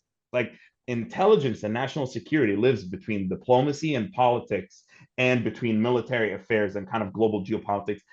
The way the world works is you can yell free, free Palestine from the river to the sea, burn this, burn that, Jews that, like, you can yell that to eternity. That will never translate to actual power. No amounts of small organizations and spaces on Twitter and Instagram is going to actually help the Palestinian people. So stop it, educate yourself, learn to be pragmatic and to get things done, and know that you're not just ineffective, you are harming the Palestinian people. You are setting us back. And do not ever mistake tens of thousands protesting as a sign of actual power. Do not ever interpret those college encampments as a representation of the growing power and influence of the pro-Palestine movement. Where are the college students now? They're out in Cabo and in Mexico on vacation, and in France and in New Zealand. Khalas, they did their 5 minutes of fame and they ruined this shit. They created divisiveness and they're gone. They've scurried around. And we, as Palestinian people with skin in the game, are stuck holding the bag of shit that they left behind. And I'm tired of that. And I don't care. Threaten me, call me a Nazi, Jewish, Zionist, whatever. Claim that there's a $30 million slush fund that Israel has set up for me. I don't care. Like, we need to say this loud and clear, because this is my family. This is my brother who's still in there. My mom is homeless. My brother is homeless. My family's destroyed. My 2 childhood homes are destroyed. Ya awlad al-kalb. Like, we got to solve this. We got to move forward. So anyway, with that, I think I should wrap it up. That's fine. Thank you very, very, very much. It's honestly a pleasure. I know I'll be talking to you probably even today, but thank you for your time very, very much. Absolutely. And I look forward to seeing y'all soon. And Yasmine, I want to come back on your podcast. So I'm waiting for a second invitation. Absolutely. Please. Yeah. Okay. Anytime. Right. Chat. Yalla, bye, y'all. Cheers. Thank you, Ahmed. Bye, Ahmed. All right, Yasmine, I know that you are you two are the ones with the time crunch. You have about 5 But minutes. I want to hear the answer from Hamza. I haven't gotten to hear his voice, and he always has such really insightful things to say. And in fact, that question that you just asked Ahmed, Hamza's had quite a few, Twitter rants where he's talked about that, and he's spoken in such a, articulate way that I think that maybe if you want to answer the same question or ask him something along those same lines, Well, I would love to hear his from words Hamza, would be and really meaningful. well, no, I'm going to be talking to Hamza for probably a good hour after you leave. I just didn't want to miss my chance to ask you something that was for you. But if you have time, then I would love to have you listen to Hamza's answer. So, so Hamza, you can hear us, right? I know you're on the train. is there anything that you want to articulate differently from Ahmed just now in terms of your message to the pro-Palestinian movement, or are you just completely in sync with what his messaging was? Actually, I have a harsher opinions than Ahmed about this movement, and as he said, it's meaningless. It cannot achieve anything because I remember that once a time in the UK, millions protested against fox hunting. So these efforts are meaningless. They cannot achieve anything. And I already stated my opinion about it, that it's more harming than benefiting any cause. Yes. And you yourself have actually more than everyone else who's on this right now, you've actually been physically put in harm's way by speaking your mind. When did you yourself leave Gaza? By the end of August 2023. By the end of August 2020. And do you still have family members that are living there? From the extended family members, yeah, but the immediate family, no, they are all in Egypt in the meantime. But still Does have your friends, workers, everything there. But your friends and your relatives, are you potentially ever putting them in harm's way by speaking up yourselves? Do they get punished for the sins of the Hamza? Yeah, before my family left, they were threatened in the tent in Rafah, and there was also a friend of mine who I shared a GoFundMe link for him on Twitter, and after that, the people there started asking him what's your relationship to him, and he just told me just to leave the post. I don't want any assistance right now. So it's a big problem to anyone. Yes. And we really take for granted, as you said earlier, as I think John said earlier, just how much free speech is an asset that we have in the West. You grow up with it and you just don't appreciate it because you just assume it's a given. But I don't know what percentage of the world doesn't have free speech, but it's not it's pretty sizable. It's pretty sizable. I'm going to still be talking to Mo, John, Hamza, and hopefully the other Mo as well for a while longer. Yasmine, you do have to go pretty soon, I believe. Yeah. So I want you to represent a very important topic that I don't think only the men should be talking about, which is women. In particular, what I would like to know from you before you go is, do you have separate messaging that you'd like to give to women who are privileged to living in the safety of the West, but who are Muslim, who are Palestinian, who want to speak on behalf? And do you have separate messaging that you'd like to give as a message for people watching you, not from the safety of the West? I think it's whether it's women or men, I think that my message is the same, and that I want them to have empathy and understanding for the people who are trying to survive in Gaza. Because everybody is very aware of what's going on now with the war going on, but people were oblivious to the people of Gaza, for the 20 years before that, when they were dealing with being led by a terrorist organization. So, as I mentioned, Hamza was imprisoned twice for being part of the We Want to Live protests. And there was women and men that were being imprisoned during that time, that were fighting against this terrorist organization that wasn't caring about the people. They were just caring about their pipe dream of getting rid of Israel and, spreading their caliphate. But they were not, unemployment was through the roof. There was suicide was through the roof. Obviously there was women's rights were there was nothing. The women were there was nothing there to support women who have been in abusive relationships and difficult things like that. So I just want people to, it's a really big ask, but I want people to put themselves, it's sort of what Ahmed was saying about they go and they do their protests and they do their spray painting and then they're off, to Mexico for vacation. They don't understand the harm that they are causing. They are pretending to care about the Palestinian people or to care about the Gazan people. And this goes for people in the West Bank as well, because people in the West Bank are really loud and they're really pro-Hamas because they're fucking safe over there. That's why they can act like that, right? But you're not going to hear people in Gaza talking the same way as people from the West Bank because they're living a different reality.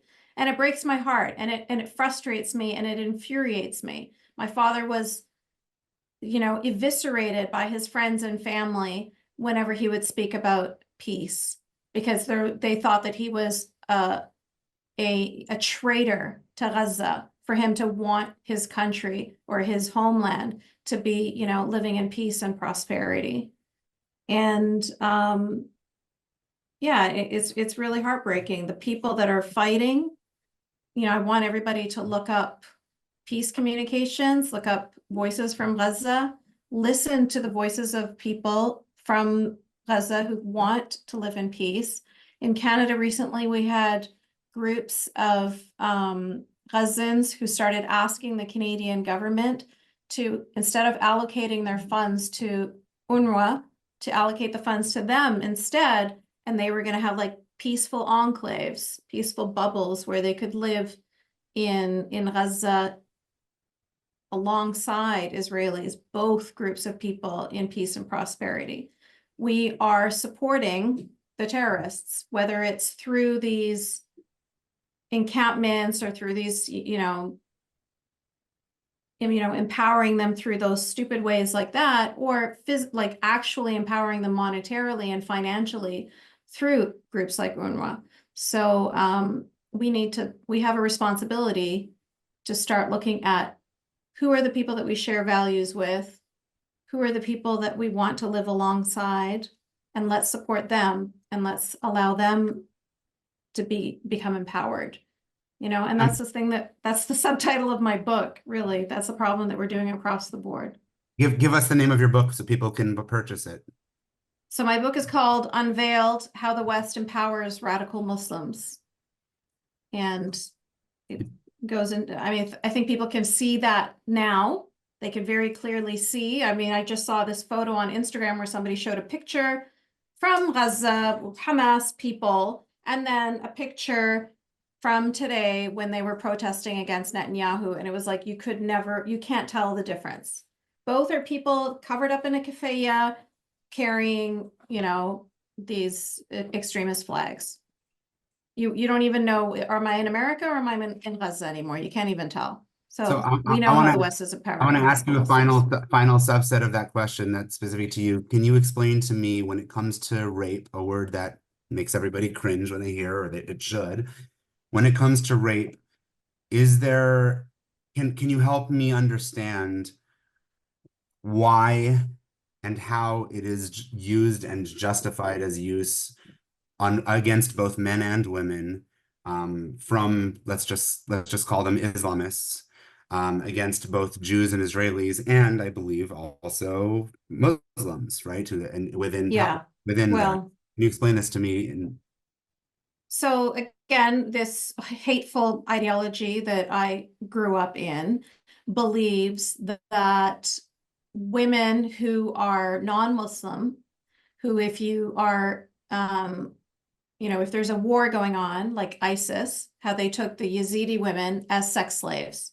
They believe that women are things like war booty that you can just like pass amongst the soldiers. And they believe the same ideology is in the minds of those Hamas monsters who raped Israeli women. And in fact, they talked about how they were even raping the corpses of some of these women, and that they do not see them as fellow human beings. They see them as things to be used and then discarded.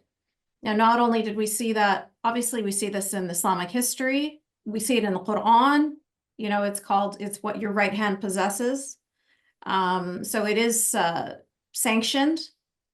And we've seen it through these Islamist groups, these jihadi groups. They've done it all over the world. They are continuing to do it. It's happening in Pakistan to Hindu girls and Sikh girls. It's happening in Nigeria to Christian girls. We've heard about Boko Haram, and now it's happening, or it happened in Gaza, to Israeli girls and women. So, and of course, in the UK and in Germany, and like I could go on and on and on. So How do they that's justify but what they seem to, unless they seem to also do it to their own though. Like for example, I befriended on Twitter, you might know Ahmed for Israel, and he's told me about how he himself was raped growing up over there. So I'm just wondering, yeah, like, I mean, the thing is there's rape is going to happen because people are horrific people. Like, you know, we've got the bachabazi going on in Afghanistan where young boys are raped. It's so normalized there. It's like part of the culture. That has nothing to do with the religion, though. That is just something that they came up with on their own. But as far as taking non-Muslim women as sex slaves, as war booty to be passed around Muslim men, like Muslim soldiers, that is sanctioned in the religion. Can I add something on top of what you said? yes. So just so people understand how difficult talking about rape is and why they don't believe it, because even within the community, and I'm gonna give latest example I read pre-war, was one family went to the police to report a rape of their child. You know what they did? Instead, they kept pressuring the governing police, which is of course Hamas associated. They kept pressuring the family to withdraw the report. They started what do you call discrediting them, attacking them. I think Yasmine understand how this works. So they go Yeah, or they make her the marry family. him. They make her marry her rapist. That's another thing they do. Yeah, and so they attack the family of the victim, everything to drop, discredit them, and make them unbelievable. Like, oh no, this horror didn't happen. It's like they want to wipe it out. So when you come to and say you want to prove it to others, it's gonna be more difficult. I'm just giving you a local example how it's treated. So if you think it's how do I say it? If it's like, oh, they're doing it only because of Jews, they don't even accept it within that same group. Yasmin, you have to go. I appreciate your time very, very, very much, honestly. And I'm going to give everybody the links to your podcast, to your book, and it deserves to be seen and read, and you deserve to be promoted. And especially, I hate having to say it, but especially because you are a woman saying it. And as hard as it is for me to find people who speak up like this, it was even harder to find. I would have loved to have you not be the only woman. The only one I was able to find was Amira from the third narrative, and who had a time conflict. And after that, I literally had nobody. So thank you for your voice. I appreciate it. Thank you so much for organizing this. Thank you all for being here. I look forward to listening to the rest of the conversation, and we'll chat soon. Take care, everyone. Thank you, Yasmine. Take care. Bye. Yeah, see you, Yasmin. Thank you, thank you. Okay, so hello. Now we are officially a manel, as people have once quoted. We'll see whether or not the other Mo actually ends up making it. Otherwise, it's going to be like Jimmy Kimmel, who always used to thank Matt Damon for coming when he never came. So Hamza, we've definitely heard from you the least, which is in part because you were on a train and it's hard to hear you, but you have an incredible lived experiences. So I want you to really participate and take us off your mute if you can for the rest of the way. People say Netanyahu is committing war crimes in his pursuit of eliminating Hamas. Okay, many people say that around the world. Hamas, in theory, we would all like to be eliminated, but we've talked about this, right? We've talked about that, like, how do we actually eliminate Hamas realistically, right? When you actually have a war, how do you delineate the difference in your minds between something that's violent and necessary versus violent and unnecessary? Because war is inherently violent, right? So how do we actually come up with a moral distinction and a pragmatic distinction between when to conduct something that's utilizing violence but necessary versus not? In other words, what sorts of civilian casualties are tragic but acceptable versus where it's just like, this has gone too far? How do we draw these lines in life? Actually, you asked the most the hardest question, I believe, because I'm no military expert about that, but I believe that the civilians the toll is telling. So I believe it's telling me that something wrong is happening right there, and included with the famine and the terrible situation.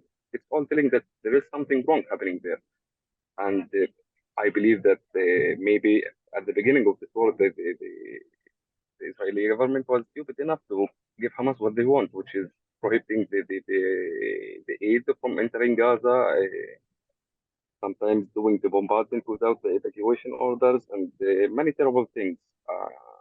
And as I told you, I'm no military expert. I don't know how the right way to do it, but I believe it's wrong. And more work on the ground should have been done, less bombardment, and providing a safe area at least for the civilians, whether it was inside Gaza or in Egypt or maybe in Egypt, which deserves much criticism for using us as a pawns in this war. It does feel like Hamas wins whether or not Palestinians get killed or Israelis get killed, doesn't it? They really do. They have just the greatest PR system in the world, don't they? It's a win-win for them. Jews get killed, great. And Palestinians get killed from their point of view, great, because it just empowers them no matter what, doesn't it? And that's just, how do you defeat that? As Yasmine said, how do you defeat a hydra, right? Because no matter what happens, how do you do it? John, what's your take? I think any group is going to try to spin events in their favor, right? Hamas is always going to try and make whatever happens look like a propaganda victory for them. So will Israel. So will the United States. So the way I look at it is not in terms of de-radicalization. I prefer the term reconstruction. And what I want to see being built is alternative structures to Hamas so that Palestinians have a real alternative. Palestinians in Gaza have a real alternative. Because right now, and you know, since 2006, Hamas has been dominant. Now, I'm a peace activist. I don't want war. The number of casualties I want is zero. The number of civilian casualties I certainly want is zero. But I can understand the fact that there is a war now simply because of what happened on October the 7th. That doesn't mean to say that I am justifying war. My goal is to de-escalate.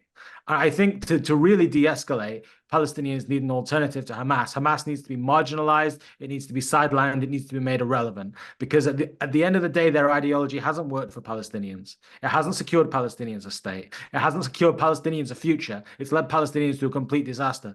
So what I'm looking to build, and what people of my mindset who are also Palestinian, but of any background really, need to be looking to build, is the alternative to Hamas in Gaza. Palestinians need to have an alternative. They need to have a choice. They need to have alternative structures that will give them a future.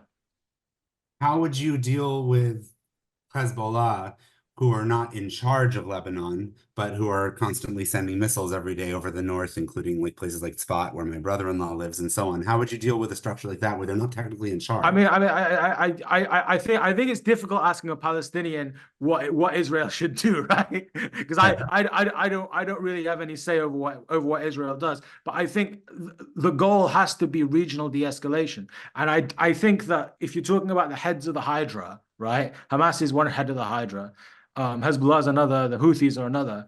Ultimately, the body of the Hydra in this context would be the IRGC and the Iranian regime. So they, you know, it's that they have this crescent, they have this axis of resistance, they like to call it. So I think what needs to happen is we need to support the Iranian people in overthrowing the body of the Hydra, so to speak. I think we need to put real emphasis on the fact that Iran is trying to colonize Palestine. Iran has tried to colonize Lebanon. It's tried to colonize Syria, right? It's trying to colonize Israel. So together, the Western powers that oppose Iran want to see peace in the Middle East, want to see de-escalation. We need to confront the people who are presenting the escalation, presenting the danger. And I hope I hope that it's achieved peacefully. That's, you know, I just say I'm a peace activist. I want de-escalation. I don't want war. But at the end of the day, the escalation is coming from Iran. It's kind of, they're bringing it in multiple different directions, whether it's through the Houthis, whether it's through Hezbollah, whether it's through Bashar al-Assad. You know, we have to de-escalate from all angles. Right. We're kind of going after the drug dealers on the corners, and in the meantime, the person sitting Right. at the top is still making the drugs, and they're just going to find different drug dealers to push their product. To make a I mean, I'm against the war on drugs too, by the way. Wow, what type of musician are you? Exactly. Okay, well, I appreciate that a lot. I know that Mo is listening. What do you guys support a sovereign state, a confederation, a federation, or a governance model? What do you think is the best to sort of be the day after model? Do you have any ideas in that respect? Actually, I don't care whether it was a one state, two states, 10 states, or even a banana republic. It does not matter. We should at first have the state, and after that, we can talk about the form of the state that it's supposed to be. Okay. Yeah, we can jump with a bunch of quick hits, and John, you just let me know if you want to jump in also, because I have a lot of questions, and I don't mind if we sort of go through people's questions. Number one for me is peace, right? I don't let's not put the cart before the horse, right? I think the most important thing in terms of what the ultimate model is, we need to stop killing each other. We need to stop the situation where children are dying and people are starving to death, and where people are being kidnapped and taken into Gaza and raped and X and Y and Z, and that has to stop. So I certainly believe in self-determination as a principle. I have never liked the fact, and you know, I've always been angry about the fact that my family in the West Bank has been ruled by Israel effectively since 1967, with in intermissions of this kind of devolved self-determination that isn't really a state, which would be the Palestinian Authority. And yet, in spite of the fact that they've been the ultimate power in their lives has been in the Israeli government, they've never had a vote in the Knesset. So I certainly believe in Palestinian self-determination. Hopefully that will be through a Palestinian state. I think we need to build that. I agree with Ahmed that you know, we need to look at this in terms of, this could be the savior of our security. My security is your security. Your security as an Israeli is my security as a Palestinian. We want to stop killing each other. So we have to have self-determination. We both have to have security. And we have to build. We have to build relentlessly. Because otherwise, the people who want to destroy will destroy at a faster rate than we can build. Even if you want to be completely pragmatic, and it's kind of gross to say, but peace through mutually assured destruction, right? You're going to... I mean, that's what there is. Right? That's what there is. That's the reality. I'm against Hamas. I'm against Islamism. I'm against you know, anything that would violate the separation of church and state and would try to impose Islamic rule on Jewish people. I'm against all of that. But the reality is that there is an aggressive situation. There are people who want to rule each other. There are people who believe from the river to the sea. You know, that's the leverage here. That's the weight here, right? There is a reality of mutually assured destruction, even if it's, you know, it's not fully nuclear. I suppose Israel does have nuclear weapons, but Palestinians don't. But the fact is, there is an element of mutually assured destruction. If one of us doesn't have security, neither of us has security. We need to look at mutual security. We need to look at building each other up, right? The mindset of, you scratch my back and I scratch your back, right? Instead of you tear down my village and I tear down your village, right? That's what I want to get to. I want to get to a situation where we're trying to help each other and trying to accomplish things together, rather than trying to throw each other down and destroy each other and you know, put each other in the mud, so to speak.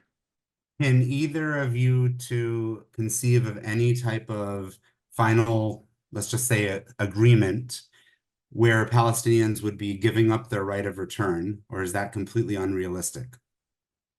I think that the right of return means lots of different things to lots of different people.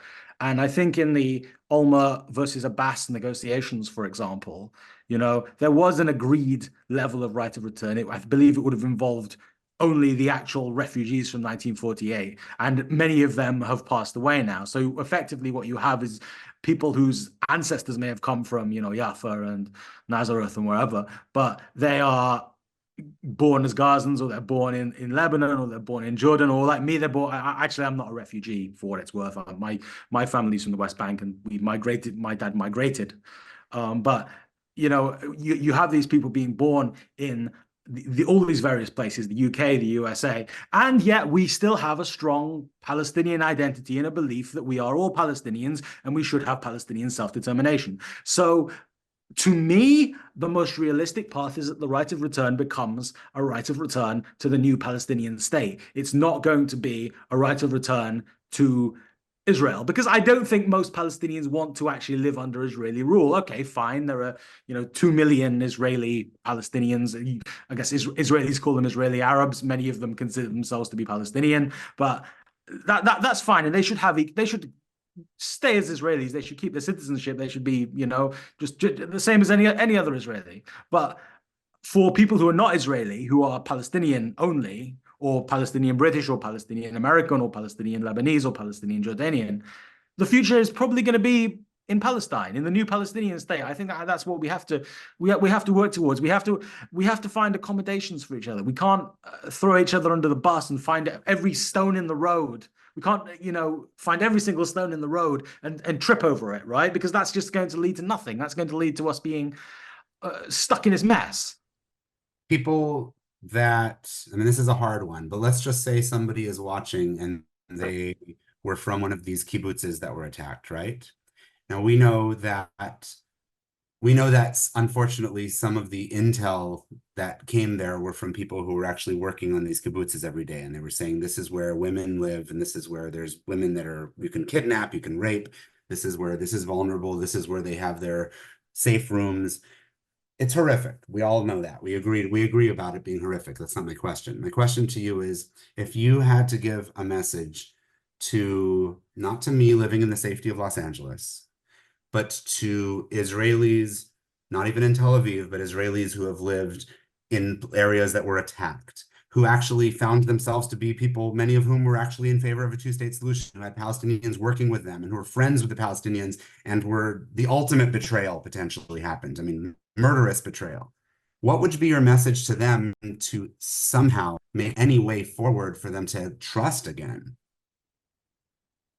I mean, that's a really good question. The first thing I would say is that I'm incredibly sorry about what happened. I mean, I'm not responsible for it. I had no foreknowledge of it, but it hurt me too mentally. Maybe not on the same scale as someone who was actually there, but it hurt me too, because it felt like I was being betrayed by Hamas, because I was a believer in the idea of a two-state solution, and Hamas, in a sense, was trying to bury the thing that I believed in. So I think what's important to emphasize is, I don't think either of us, as in Palestinians and Israelis, I don't think either side is going to disappear.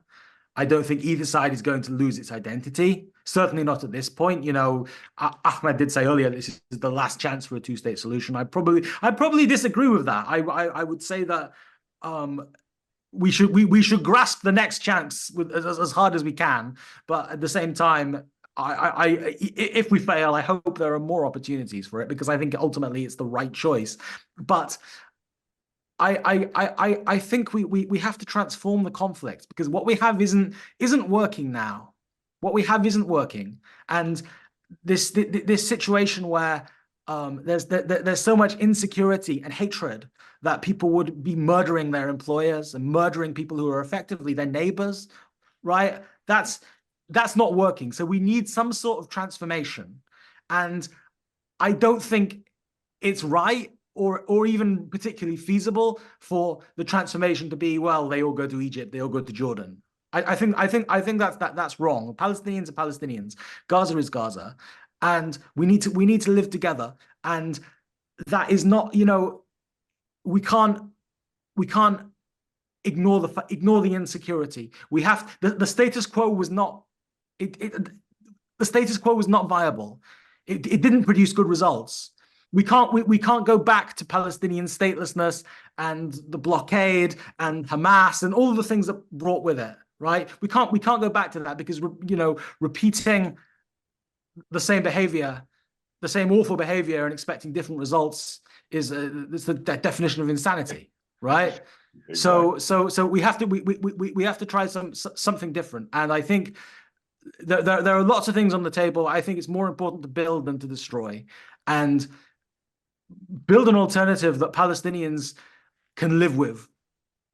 So, in other words, don't really have an easy solution of how to make somebody trust again when they've been betrayed like this, but at the same time, what choice do we have? We just have to keep punching through the wall and blooding our hands until finally we break through that wall. Yeah, we don't have to fully trust each other, right? I don't think that trust is a very easy thing. I think that trust is very easily lost. I think, trust was just completely obliterated on October the 7th. I think on the other hand, I think there were probably Palestinians whose maybe families have died or homes have been destroyed, who feel that their trust in maybe the Israeli government or the IDF, if they had any, has now been obliterated. So the trust issues go both ways, right?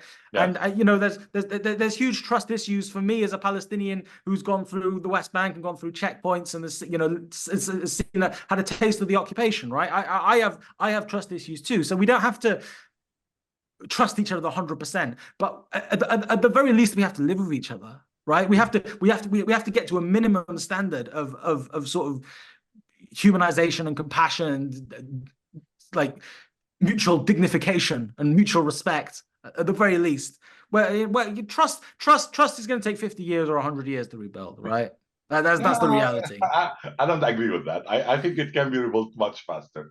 But of course, after changing the fundamental problems. Also, no one should believe that any full nation is born bad or is totally affected. I mean, remember, within any school, within the same family, you could be raised on the same ideas, and you still have a brother or sibling who disagree, right?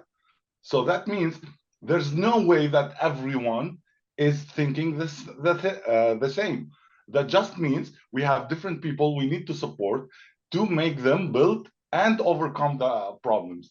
Now, for the general problem about rebuilding, I had not a theory, like what I did believe, that instead of requesting to state and start building within, acting like a state, acting like people who are good neighbors, then recognition or not, it won't really matter.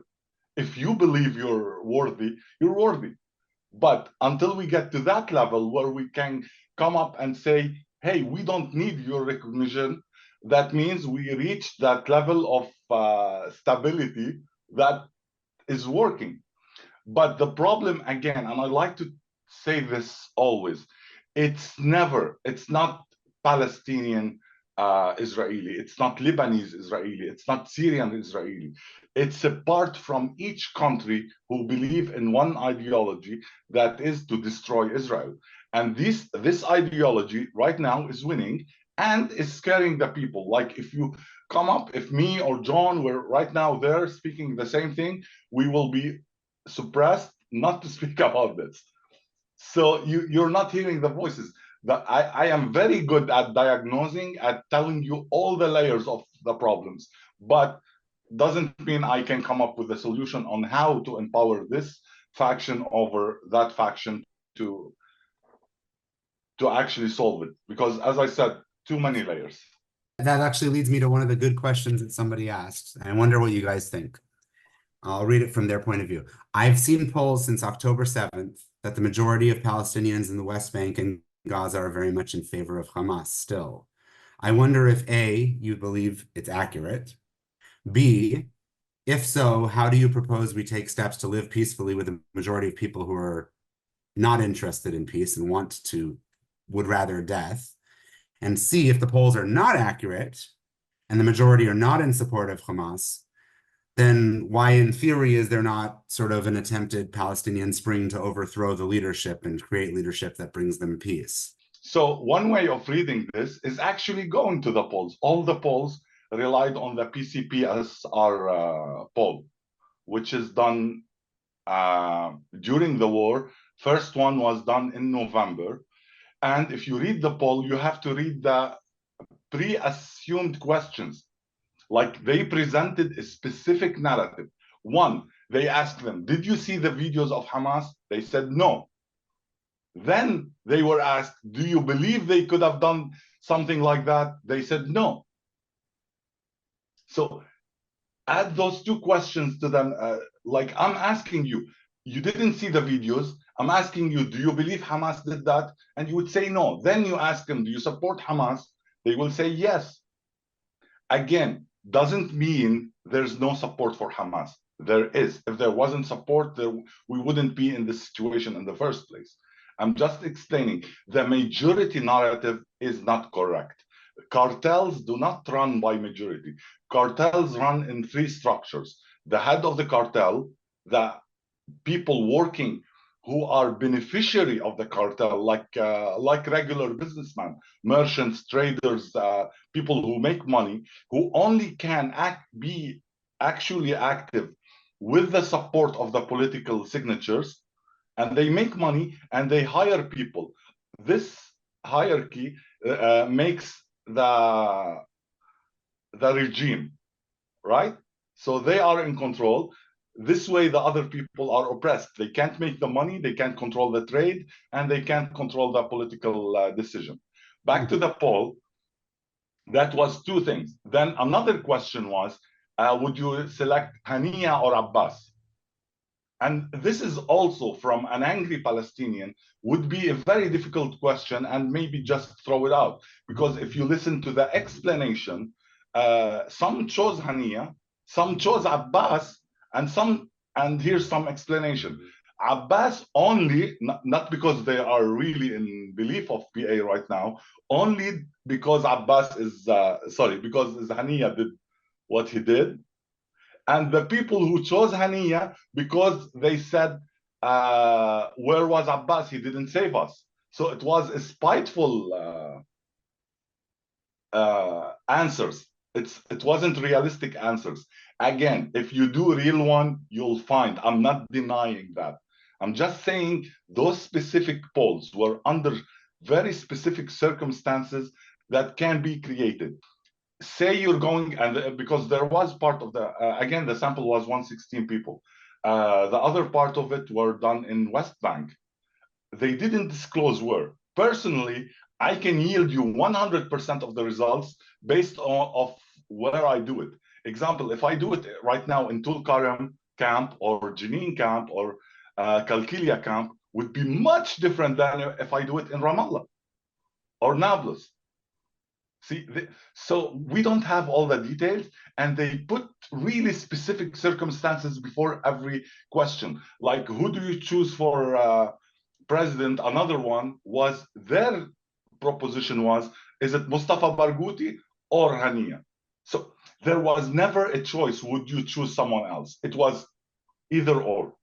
If it came to me, screw them all. All this politician a group must be eradicated. But when you go to do a poll, it's different. Again, don't lose hope. There's no way. It's impossible mathematically, statistically, realistically to have 100 people thinking the same. I really appreciate that. That's going to be something a lot of people wanted to know about, because every time they read these polls, they're like, well, then how the heck are we supposed to move forward? Because this is how, the polls look awful, right? But you know, as Mo was saying, as Ahmed has said multiple times, it's not necessarily the truthful reflection of reality. Hamas, according to themselves, believe in Gaza it's about 50-50 now, 50% for Hamas, 50% against Hamas. And that's with Hamas having controlled the educational system for all of that time, or controlled large parts of the educational system. So I think when you have to live with the consequences of Hamas, that's a very different proposition to some sort of theoretical thing in the West where you're putting on the kafir and it's, you know, chanting from the river to the sea, Palestine will be free, you know, there is no other solution, intifada, revolution. And, you know, the reality is that when you have to live with that, it's tremendously different from what you might experience in the West, or in the West, even the West Bank. So I think there is hope for peace. There's hope that Palestinians have learned that this is not a sustainable path, because it isn't a sustainable path. It's an awful path, and it's hurt both of us, right? The current status quo is rubbish. It's terrible. It led to this war, right? The status quo is awful, and yes, as Palestinians and as Israelis, we need to choose a better alternative. And I believe that, there's unhopeful things in the other direction too. The Israeli rejection of the two-state solution, for example, the Bezalel Smotrich calling Hamas, I think, preferable to the PA, and all Netanyahu saying that this is how you by transferring cash to Hamas, this is how you stop the development of a Palestinian state, and all the settler violence in the West Bank. So Palestinians look at that, and they also have hope issues and trust issues, but the status quo isn't working, and it's not working for either of us. Israelis don't want another October the 7th, right? Palestinians don't want another war like this, right, where thousands upon thousands of people, most of them innocent, have died. So we have to do something better. We have to. It's imperative. So you mentioned a bunch of the slogans, from the river to the sea and intifada revolution, all of these things. Let's actually get to that for a minute. Buzzwords, right? Most of these protests have been just buzzword after buzzword, right? I mean, every one of my posts, it doesn't matter, right? Yours hasn't even been posted yet, right? But I had one with college students. I had one with just, comedians that were talking about Israel. And every single one of them, I get the comments from the people, whether they're human or bots, that'll just be like, genocide, genocide, apartheid, apartheid, genocide, free Palestine, blah, blah, blah. Now, let's mention those two words in particular, though, apartheid and genocide. What are your honest thoughts about that? Do you agree with the protests who say that Israel is a big old apartheid and Israel is committing a genocide, or do you have a different approach? Doesn't matter what I'm saying. I'm asking you both. And Mo, you're unmuted. Do you want to answer this first? Genocide and apartheid. I think both questions are related because it's all about definitions, right? Mm-hmm. Okay. So personally, because I struggle language-wise, because I already speak 2 languages, and I know 2 more, not perfectly, but I understand French. I understand some spoken Hebrew, but not written. So I noticed a lot of wordplay. It's only meant to protect people. Let's start with the slogan first, because genocide thing, that's a more wider topic. With the wordplay, let's say if I know it's in Arabic, from Maya Palestine Arabiya, which means from water to water, Palestine is Arab. It's not saying just liberated. And when they say Arab, of course, they're gonna come and say, no, we mean the regime, we mean changing the Israeli government, we rule it, but we give them equal rights. But the fact said otherwise, because Arabs were ruling and Jews didn't have any equal rights. So who are you fooling? If it's land for peace, why don't we sacrifice land for peace? Why is it always, I mean, if Jews are a minority, fine, take the land, let's get over it. Let's live in peace. That's a discussion disconnected from any personal connection, whether I'm Muslim, Arab, or Jew. If it's land for peace, fine. Why not take this approach as long as we took the other approach? The play on words is very difficult because everyone is giving an open opportunity. Let's say I want to criticize you guys about one of them. All the time, Jews are trying to also explain anti-Jewishness is anti-Zionism, anti-Zionism is anti-Semitism. Come on, let's go directly. Let's face the fact, because some audience also get confused. Like, why do I have to even explain to someone from my side that he's being anti-Semitic? Because you opened the door for that, not me. You broke it into 3 steps. Just say it's anti-Jews, because in reality it is. Focus on that, speak in that, let them defend it that way. And the same thing goes to the pro-Palestinian protest. They're putting out all these vague slogans saying, no, I don't mean that, I mean that. No, it's obvious. If you really mean that, write that.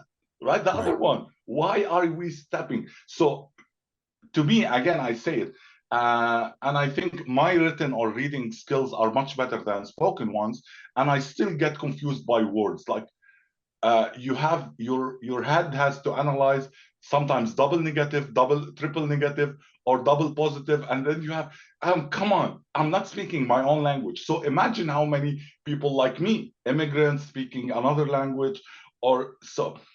This is why whenever it's a complicated slogan, I go against it, because I don't care what you mean. I don't need, every time you tell me you come up with a slogan that's supposed to be 2-letter message, but in reality, you're asking me to read a paragraph to understand that 2-letter message. So I'm always against it, whether it's from the Jewish community or the Muslim community. I say, stop complicating things. Say what you mean. If it's anti-Jew, it's anti-Jew. If it's anti-Muslim, it's anti-Muslims. If I'm saying IRGC, I mean the regime. If I'm saying Iranians, it's different than Iran. If I'm saying Israel, when I write it, I simply write Israeli government. No one ever accused me of anything. Right. No one ever came to me and said you're anti-Jew. Because when I write, I don't have to write Israelis or Jewish. I can simply write Israeli government. Done. I wish more people understood the importance of semantics and wordplay. I really appreciate that. Especially for, sorry, do you want me to answer the other part? Sure. Yeah. So some people say whenever you mention it, it's about whataboutism. This is also another thing I learned here. Whataboutism. I didn't even know words like this. To me, it's not like that. It's just explaining you, the person who are saying you are pro-Palestinian and you are caring about my rights versus the Israelis. And I'm saying, okay, fine, that's good approach if you're trying to compare my rights. But why is it only I hear your voice when it comes to the Jewish conflict? When in reality, we still have more rights, much more rights and equality. I mean, people of Arab and Muslims of Israel have equal rights.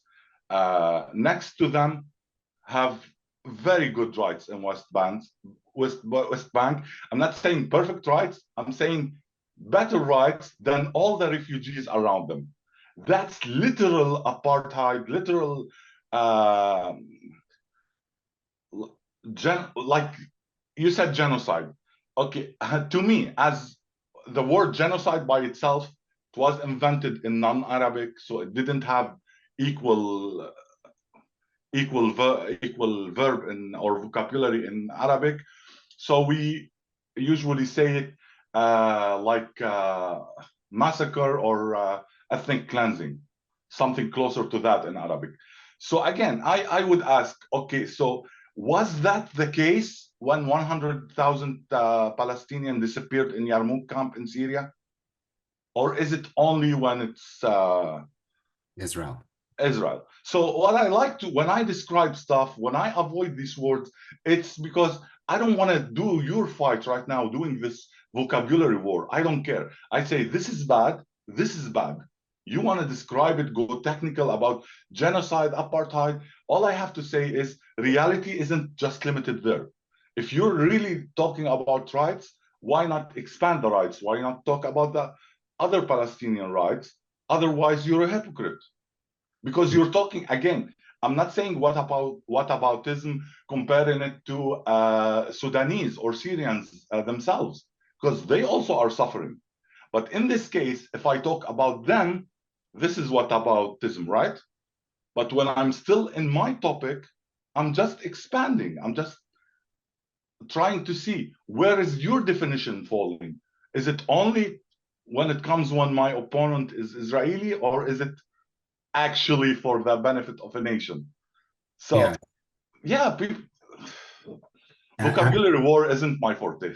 No. I actually really appreciate it coming from somebody where English isn't the first language, and I definitely want to hear what John thinks. Where is English your first language, John, or is it just? I know you're fluent. English is my mother tongue, so I'm. It is your mother tongue. So I'm tremendously engulfed in English words. My Arabic is weak and non-native. my English is it's my lifeblood.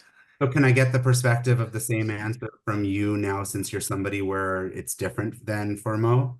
I mean, there are ongoing international dispute resolution proceedings going on about these two definitions, the apartheid and the genocide. And the way I tend to look at this is that these allegations come from very, very serious and very legitimate grievances. People are not happy with the status quo. Whatever we call it, whether we call it X or Y or A or B or C, they're not happy with the status quo. We need real solutions on the ground that are going to get rid of the underlying legitimate grievances, right? Lack of self-determination, lack of peace, lack of, being able to just live a normal life, right? If you're in Gaza right now, you can't live a normal life. You're being, you have to go to evacuate in one place, then evacuate to another place, then evacuate to a third place. It's a hellish, nightmarish, grim experience. And I think that if the underlying circumstances were cleared up, these allegations wouldn't be happening. So I focus on let's fix the problems and try and make peace. I do think there's genocidal people on both sides. In my article in The Atlantic, I was talking about an analogy by it was actually Ben Zion Netanyahu, who kind of conceptualized the conflict as two goats on a bridge, and they're butting heads, right? It's a Palestinian goat and a Jewish goat, and one of them's going to knock the other into the water, right? And I think the people who view it like that, right, who view it in terms of this zero sum, where one side's going to win and take everything, and the other side is going to lose and have nothing, that is a genocidal mentality. And unfortunately, there are people on both sides, people in positions of significant power, who do have that outlook. Right. And that's a huge problem. And we need to marginalize and sideline those people as quickly as possible, because they're very, I think it's a psychopathic pathology to want to, completely remove the other side of human beings, because we're all individuals. We're all humans. We're not monsters. We're not devils. So it's tremendously sad that does exist on both sides. I think that the allegations of apartheid, which the International Court of Justice did seem to accept, I mean, what they accepted was they accepted that there was at least in their advisory opinion, that there was a violation of the statute prohibiting segregation and apartheid. So it found one of those. And I think in the West Bank, there are separate roads for Israeli settlers versus West Bank Palestinians. It's certainly not an integrated society. The Israelis are voting in the Knesset. The Palestinians are under the PA. I think some people have these visions of the PA is just going to be these tiny little enclaves, and that's similar to the system of I suppose Bantustans it was called in South Africa.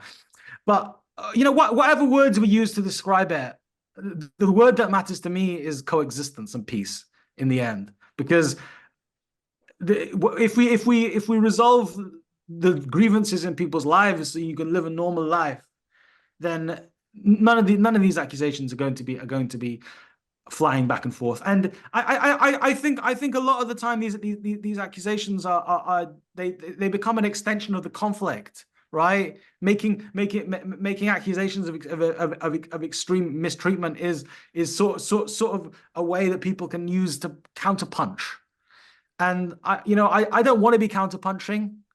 I want to resolve the conflict. That's my perspective. I want to go back to one funny thing, and excuse me, John, you were the example of that that funny incident about the language wars. So I was listening in to two people accusing John of not being Palestinian enough. And this is tricky. You know why? Because the accusers are not Palestinian enough by the same definition. So here's the trick. They decide who's Palestinian enough based on the message. Just because he's pushing for peace, they're pushing for resistance, they're Palestinian enough.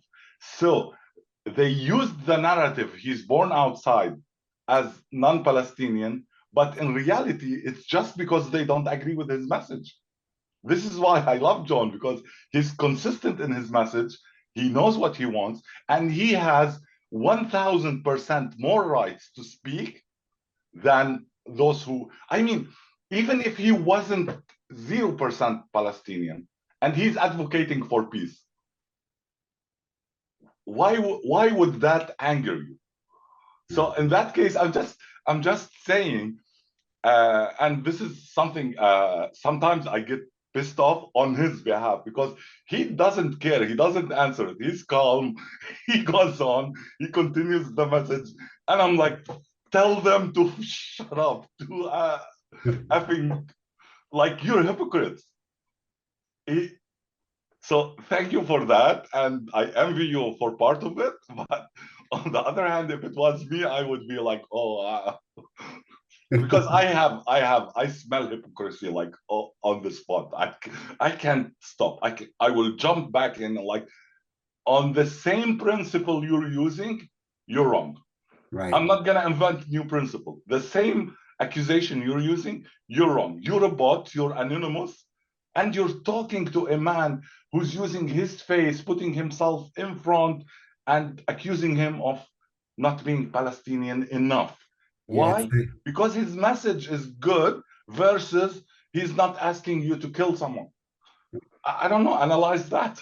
It's the ultimate purity test, and it's pretty gross.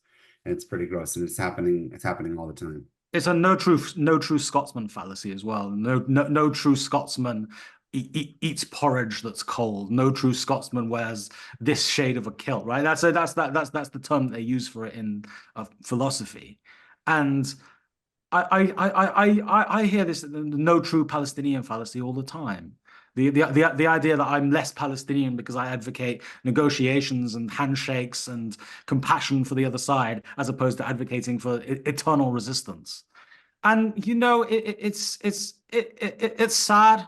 It's disappointing, but these, you know, there are stupid people in every country, and there are stupid people in my country too, right? There's every country has idiots. The UK, my other country, has a load of idiots too. So it's par for the course, and people can throw rubbish, but at the end of the day, I have a responsibility to the Palestinians in Palestine who have similar views to me, but don't have the opportunity to speak about it.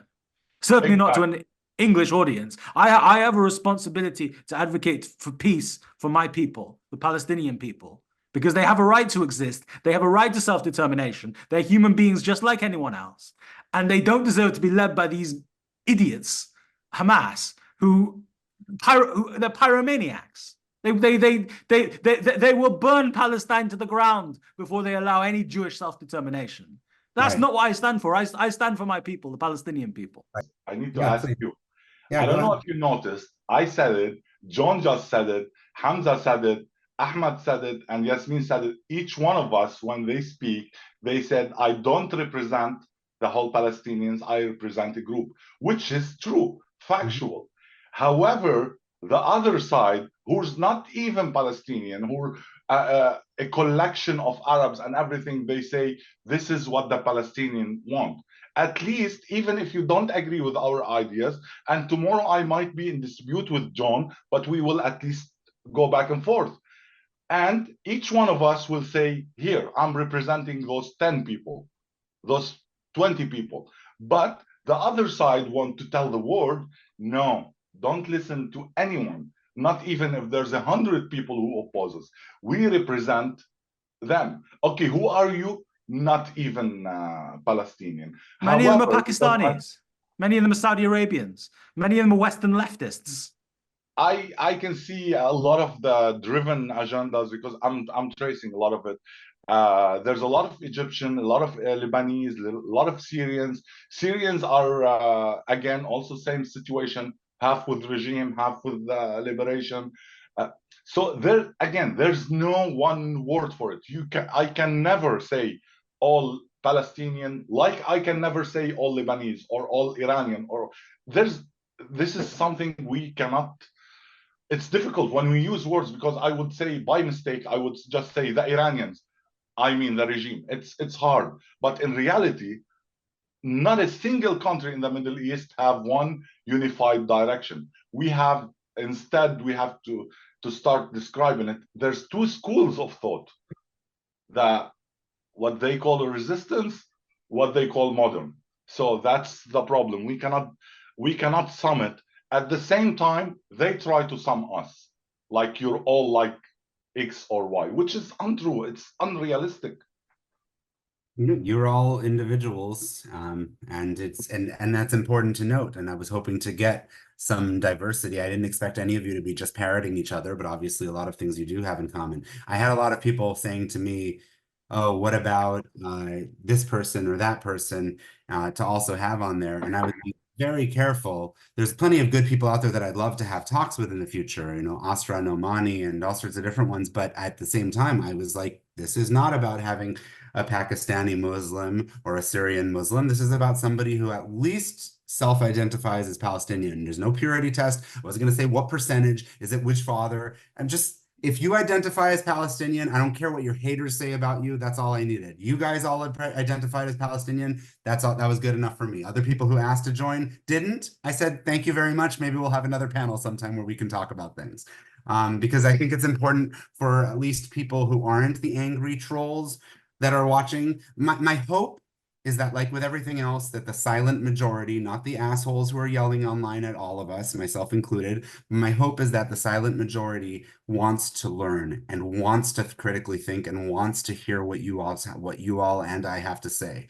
And my hope is that by doing so, they're going to start critically think a little more. They're going to be following the people who have more critical thinking skills like yourselves. Their algorithms will start being a little bit more clever. They'll leave their echo chambers a little bit more. They'll have a little bit less confirmation bias, right? All of these things can just start to nudge them a little bit more, a little bit more, a little bit more. And that would be good. Just like I got that way by starting to follow all of you and start to converse all of you. And it showed my algorithms, hey, maybe you like to see these people. Maybe you want to meet some of these people.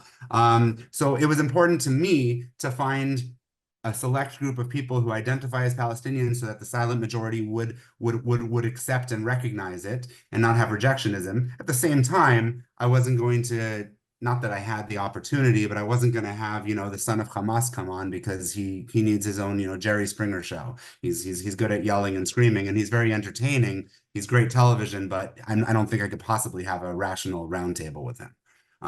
He's just angry about his experience, so he jumps too far without actually going back to what's really important.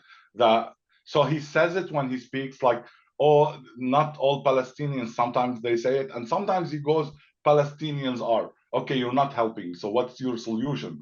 By the way, he couldn't appear on a panel of self-identified Palestinians because he claims the Palestinian people don't exist. Oh, okay. Right. There you go. He claims the Palestinian people are essentially a fabrication, right? And are inseparable from Hamas.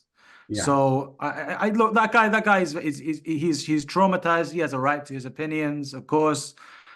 I'm here to advocate for the legitimate rights of the Palestinian people who do exist and who are just as much of a nation as any other nation.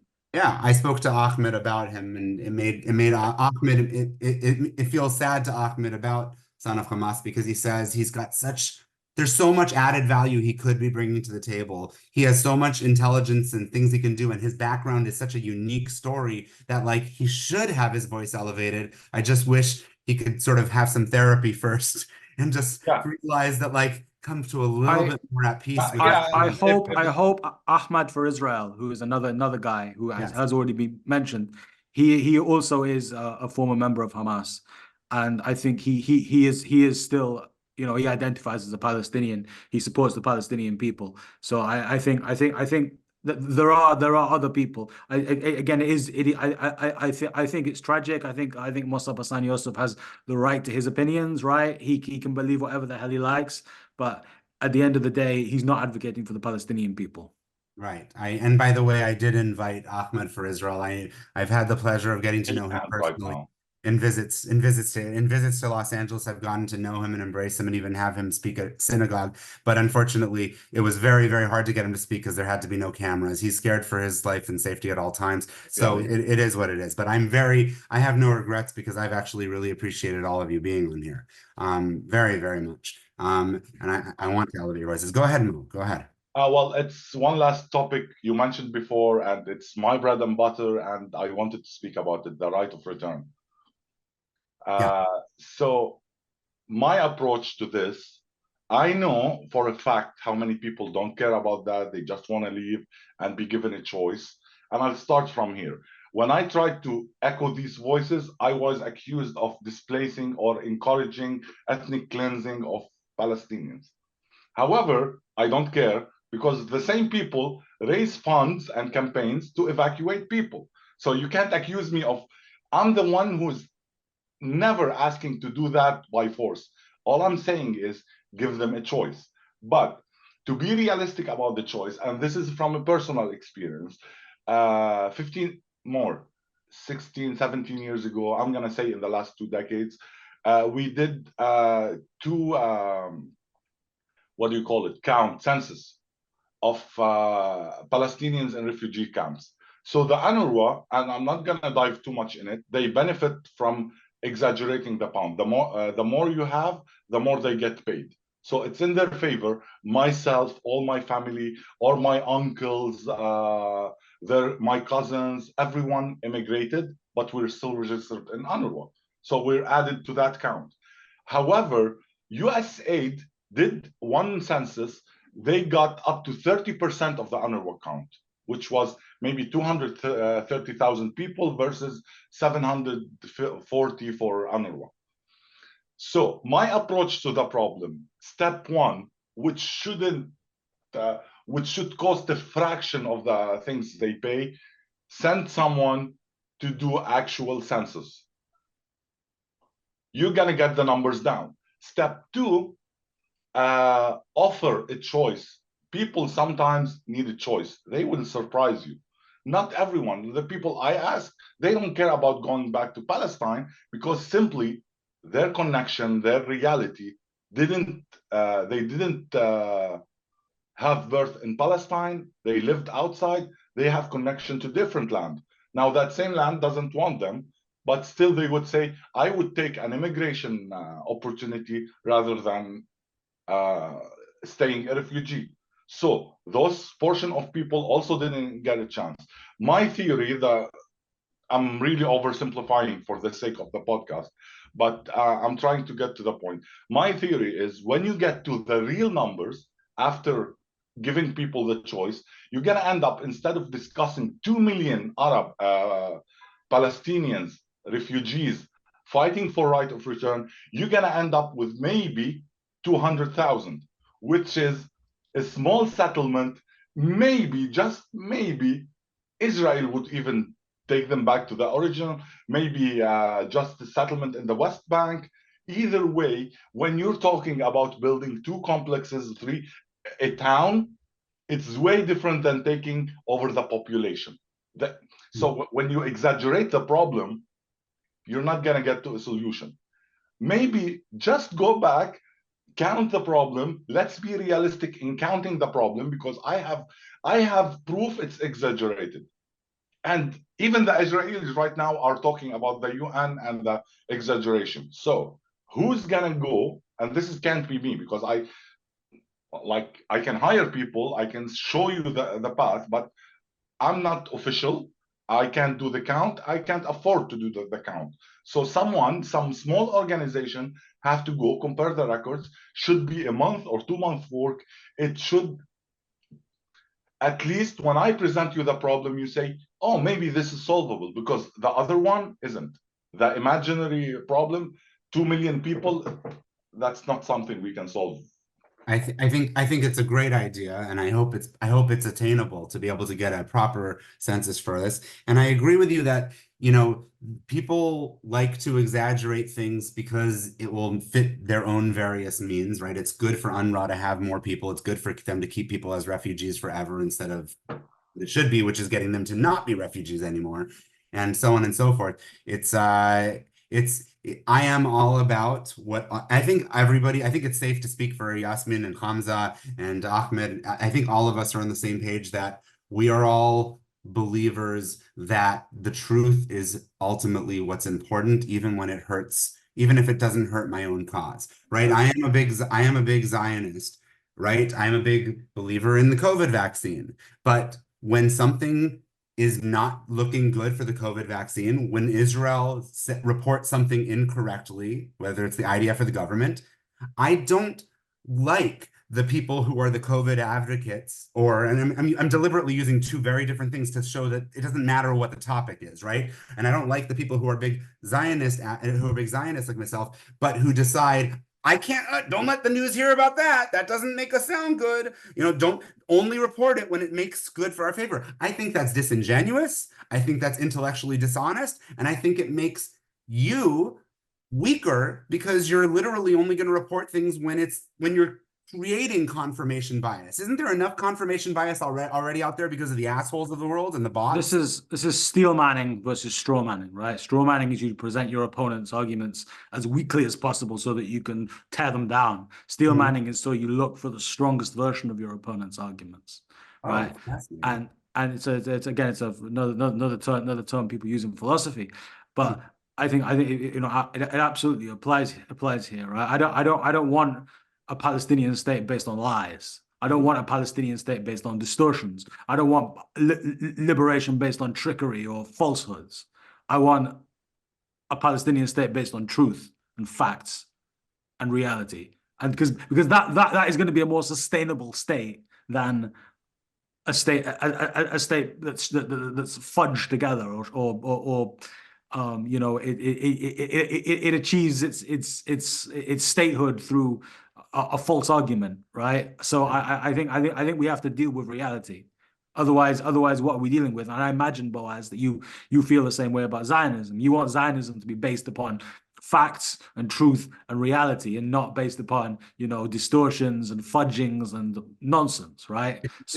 It's why I created Chosen Links. What does Chosen Links mean? It means, I mean, yes, it's a play on words, the chosen people. Somebody else came up with that, and it's very cute. But the idea of my chosen links is I am sharing things deliberately from people more to the left of me, even to the point where I disagree. I am sharing people more to the right of me, even to the point where I disagree. I am sharing non-Jews. I am sharing Palestinians. And that's the entire point. The only people I'm not sharing are people that I think are just don't deserve to have their voices out there. I'm not sharing the words of Hamas. I'm not sharing the words of the people who are creating these harmful protests. I'm not sharing the words of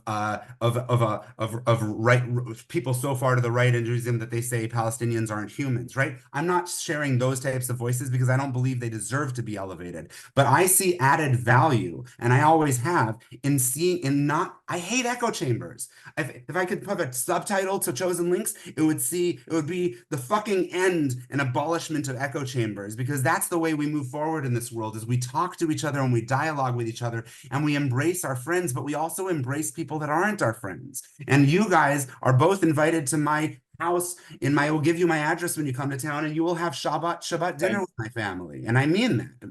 And it's wonderful. So I hate the echo chambers, and I really want it to leave. And I know I'm going to get hatred for saying this. I'm going to get hatred from all over. Just throwing in COVID is going to make a lot of the Zionists who are right-wing, who are anti-vax, say, "Oh, fuck this guy." I mean, you know, there's no winning. You put the Venn diagram of where all of us are actually liked, and there's so many people in every north, south, east, west who end up hating us because we say something they don't like. And unless somebody is your clone in the world and they agree with everything you say, they're the enemy.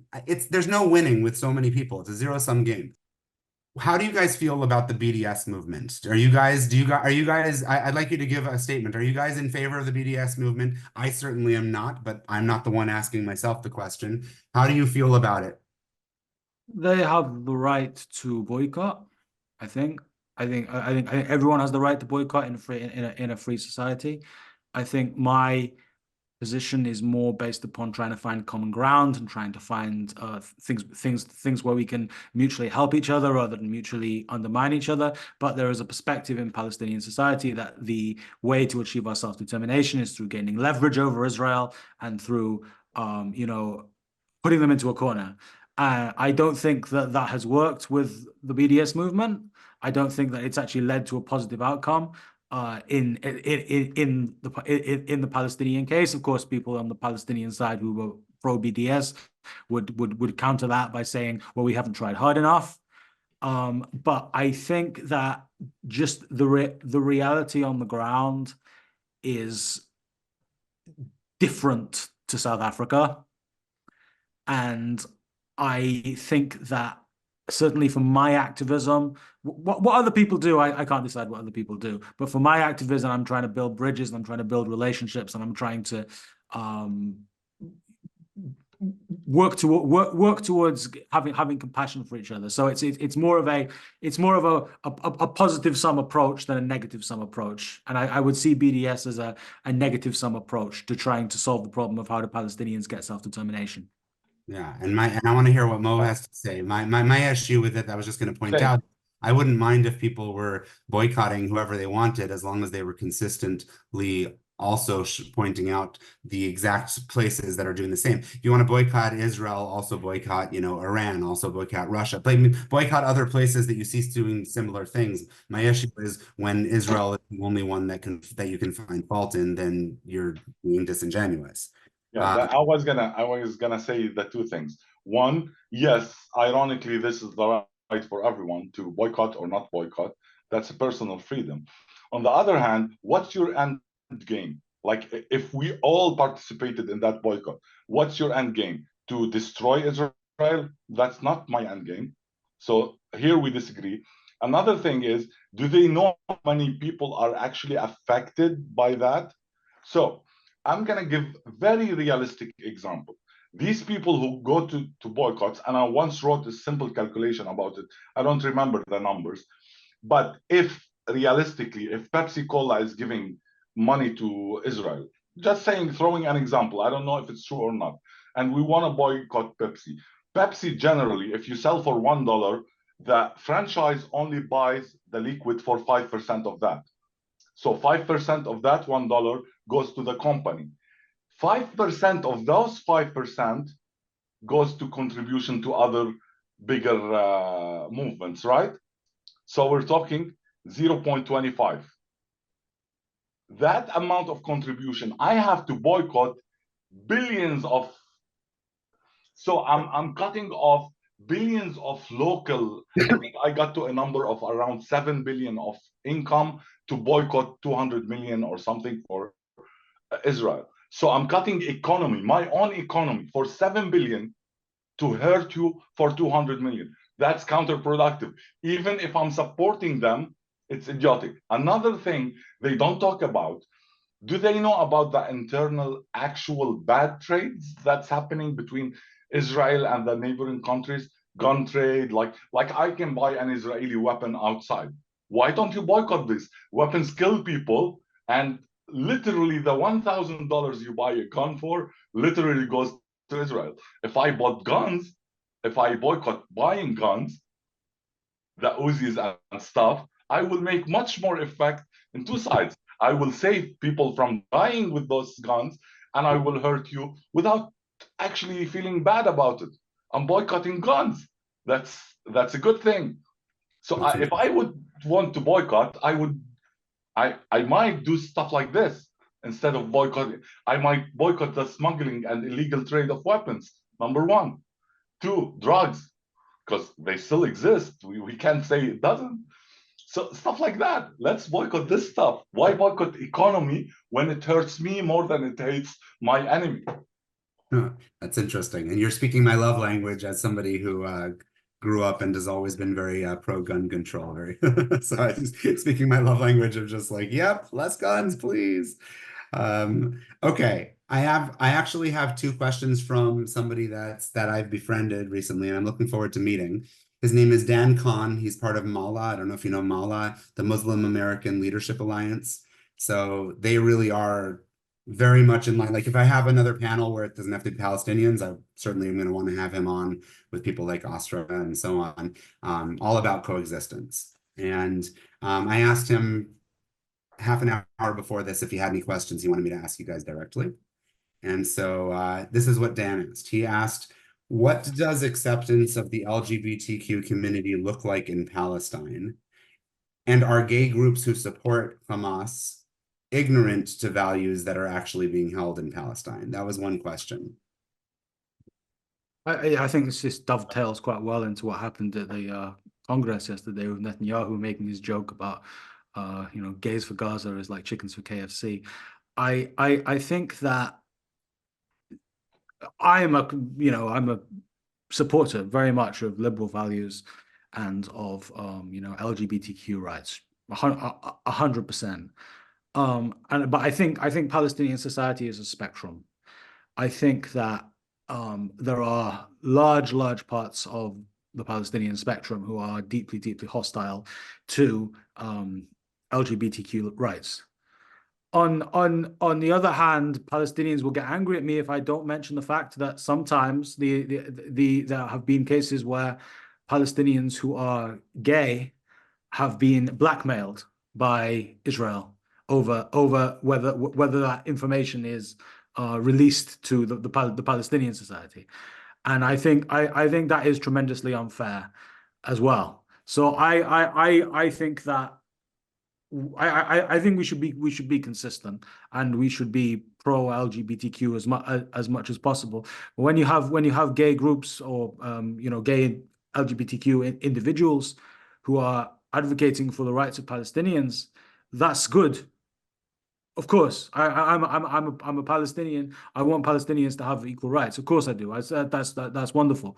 But don't skip out on the rights of gay Palestinians too.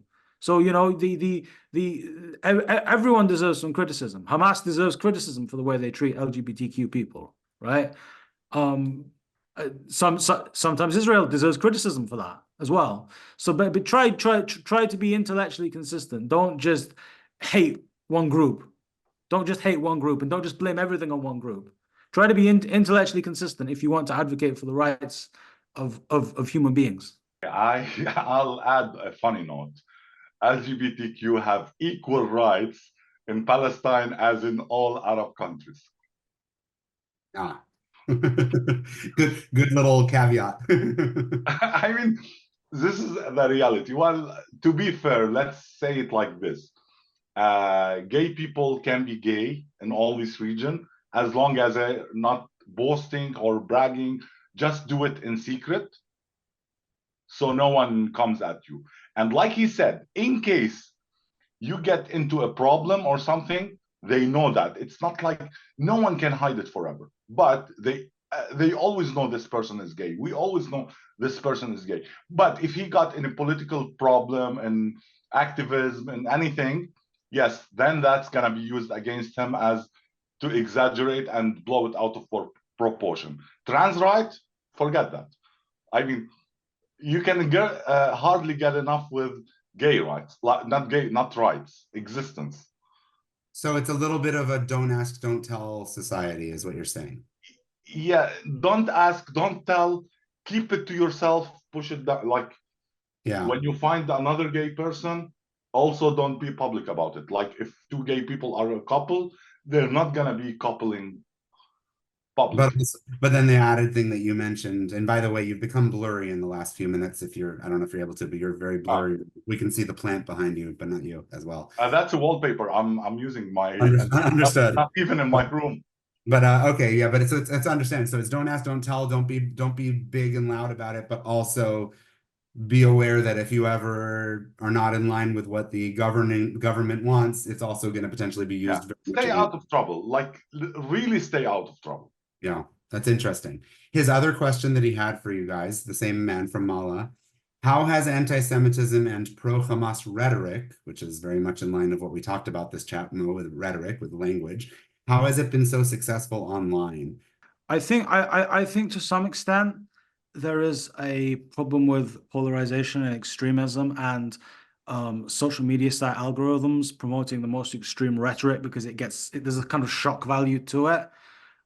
So I think things like Hitler or the Holocaust or this or those sorts of topics, they get a lot of shock value because a lot of people are sort of gawking at it, and I think maybe that means that it has a propensity to blow up, which is that's obviously that's horrible and disgusting. I think social media websites have a responsibility to not promote, anti-Semitic material or material that's hateful or supportive of, terrorism or killing civilians.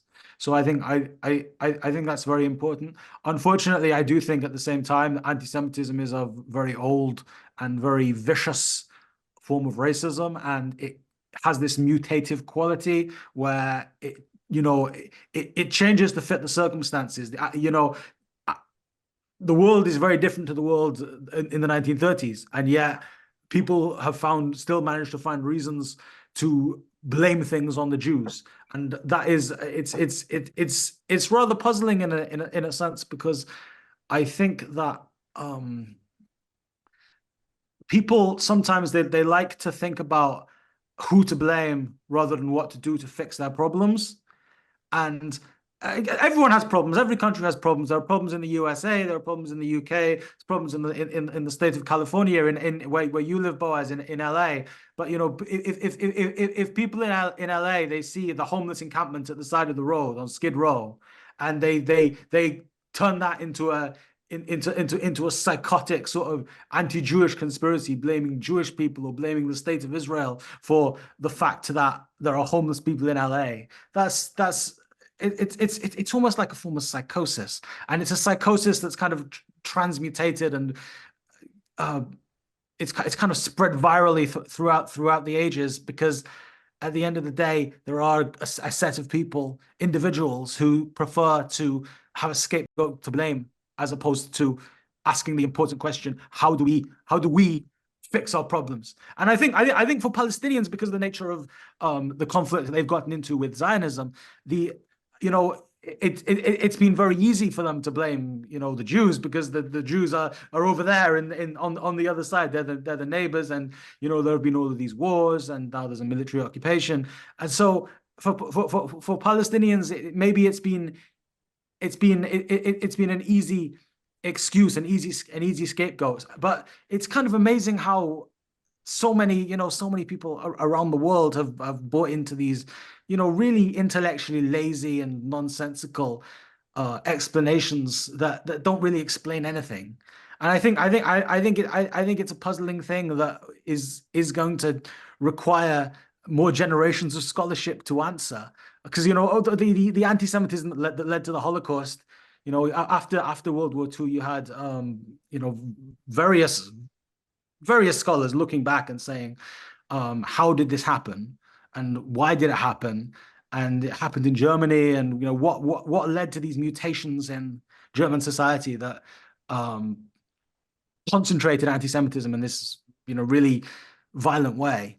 And I think that's going to be questions that are asked in the future, with why did the pro-Hamas movement kind of blow up in the way that it did? Why did? Because Hamas is, fundamentally, Hamas is anti-Semitic. Anti-Semitism is at the core of Hamas's ideology. And yes, there is a conflict between Palestinians and Zionists. Fine. And Zionism is Jewish self-determination. It's Jewish nationalism. Fine. So Palestinians have a reason for that conflict. But Hamas goes far, far, far beyond that. It goes into these kinds of this kind of global kind of exterminationist anti-Semitism, to the point where you had idiots in Gaza having a shop called Hitler Too, and it was a clothing shop, but it's a famous thing that happened in the intervening years between Hamas taking over and the 2023-2024 war. So there's a lot to dissect in the post-mortem of how did this new anti-Semitism explode in the way that it did. And I don't have all the answers, and I don't think anyone has all of the answers yet. But I'm hoping that the Hamas ideology is going into the dustbin of history, because that's where it belongs. Because I think anti-Black racism is violent and disgusting. Anti-Semitism is violent and disgusting. Anti-Palestinian racism is violent and disgusting. And any ideology that's based upon hatred and racism, it belongs in the dustbin of history. Agreed. I want to answer the same question, but instead of repeating what he said, which I agree with, There's other two venues I'm gonna explore. I can't talk long about them because literally they could take an hour. One venue, it's just a quick reminder, like I was talking with Yasmine. When it comes to rhetoric and narrative, you have to build stuff. You only need to do one lie every 10 truths. So you can be saying truth, truth, truth, truth, then tell one line because you already gained credibility. So if you slip me a lie after, of course, the other part of that equation is to have an audience. So the Islamists part, that's gonna be a long description. That's gonna take hours, 2 hours, 3 hours to explain. But we said some headlines when I spoke with Yasmine earlier about how they change few steps, and the whole story is different. The other step I want to mention, which I never talked about before, the technical part. As I said, you need audience, you need to say some truth, then slip a lie. So all of them are believable. You can do this test on your own. Subscribe to any big account. Whenever they post a video, click on the post, watch the video. If the video takes 30 seconds to finish, if it's 30-second video, you'll notice that they already have, let's say, 100 likes. So that basically means all the 100 likes didn't watch the video. Now, how is that affecting the algorithm? Because unfortunately, it doesn't rely on content and not just followers. If you have high interaction from first, your post is double, triple boosted. So it doesn't matter if the first 50 are real or not. It matters the next one gonna be real. But you already faked the boost of your post, like a promotion. So you will notice another thing: the big accounts working on behalf of the resistance, and you can see they all follow. I have even a private group that I follow that channel specifically for their accounts. They post something, I know it's gonna go viral because I see it first. It's gonna go across all these channels. They agree on the narrative, all of them repeated, all of them have 1 million accounts. So they can do, again, one truth, change a word, you made a lie, but you also made a truth to all these following. So there's a combination of work, effort, funding, and to spread this message. And this is technical. This is something we cannot do. We can either play the same game, fund, promote, do stuff. Second part, let X handle it.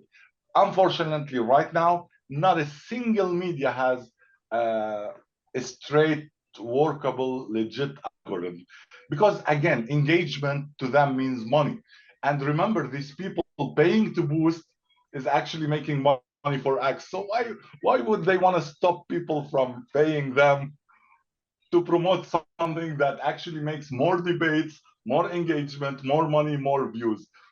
You're fighting money generation machine. So it's never about you or me in this case. In this case, it could be any topic.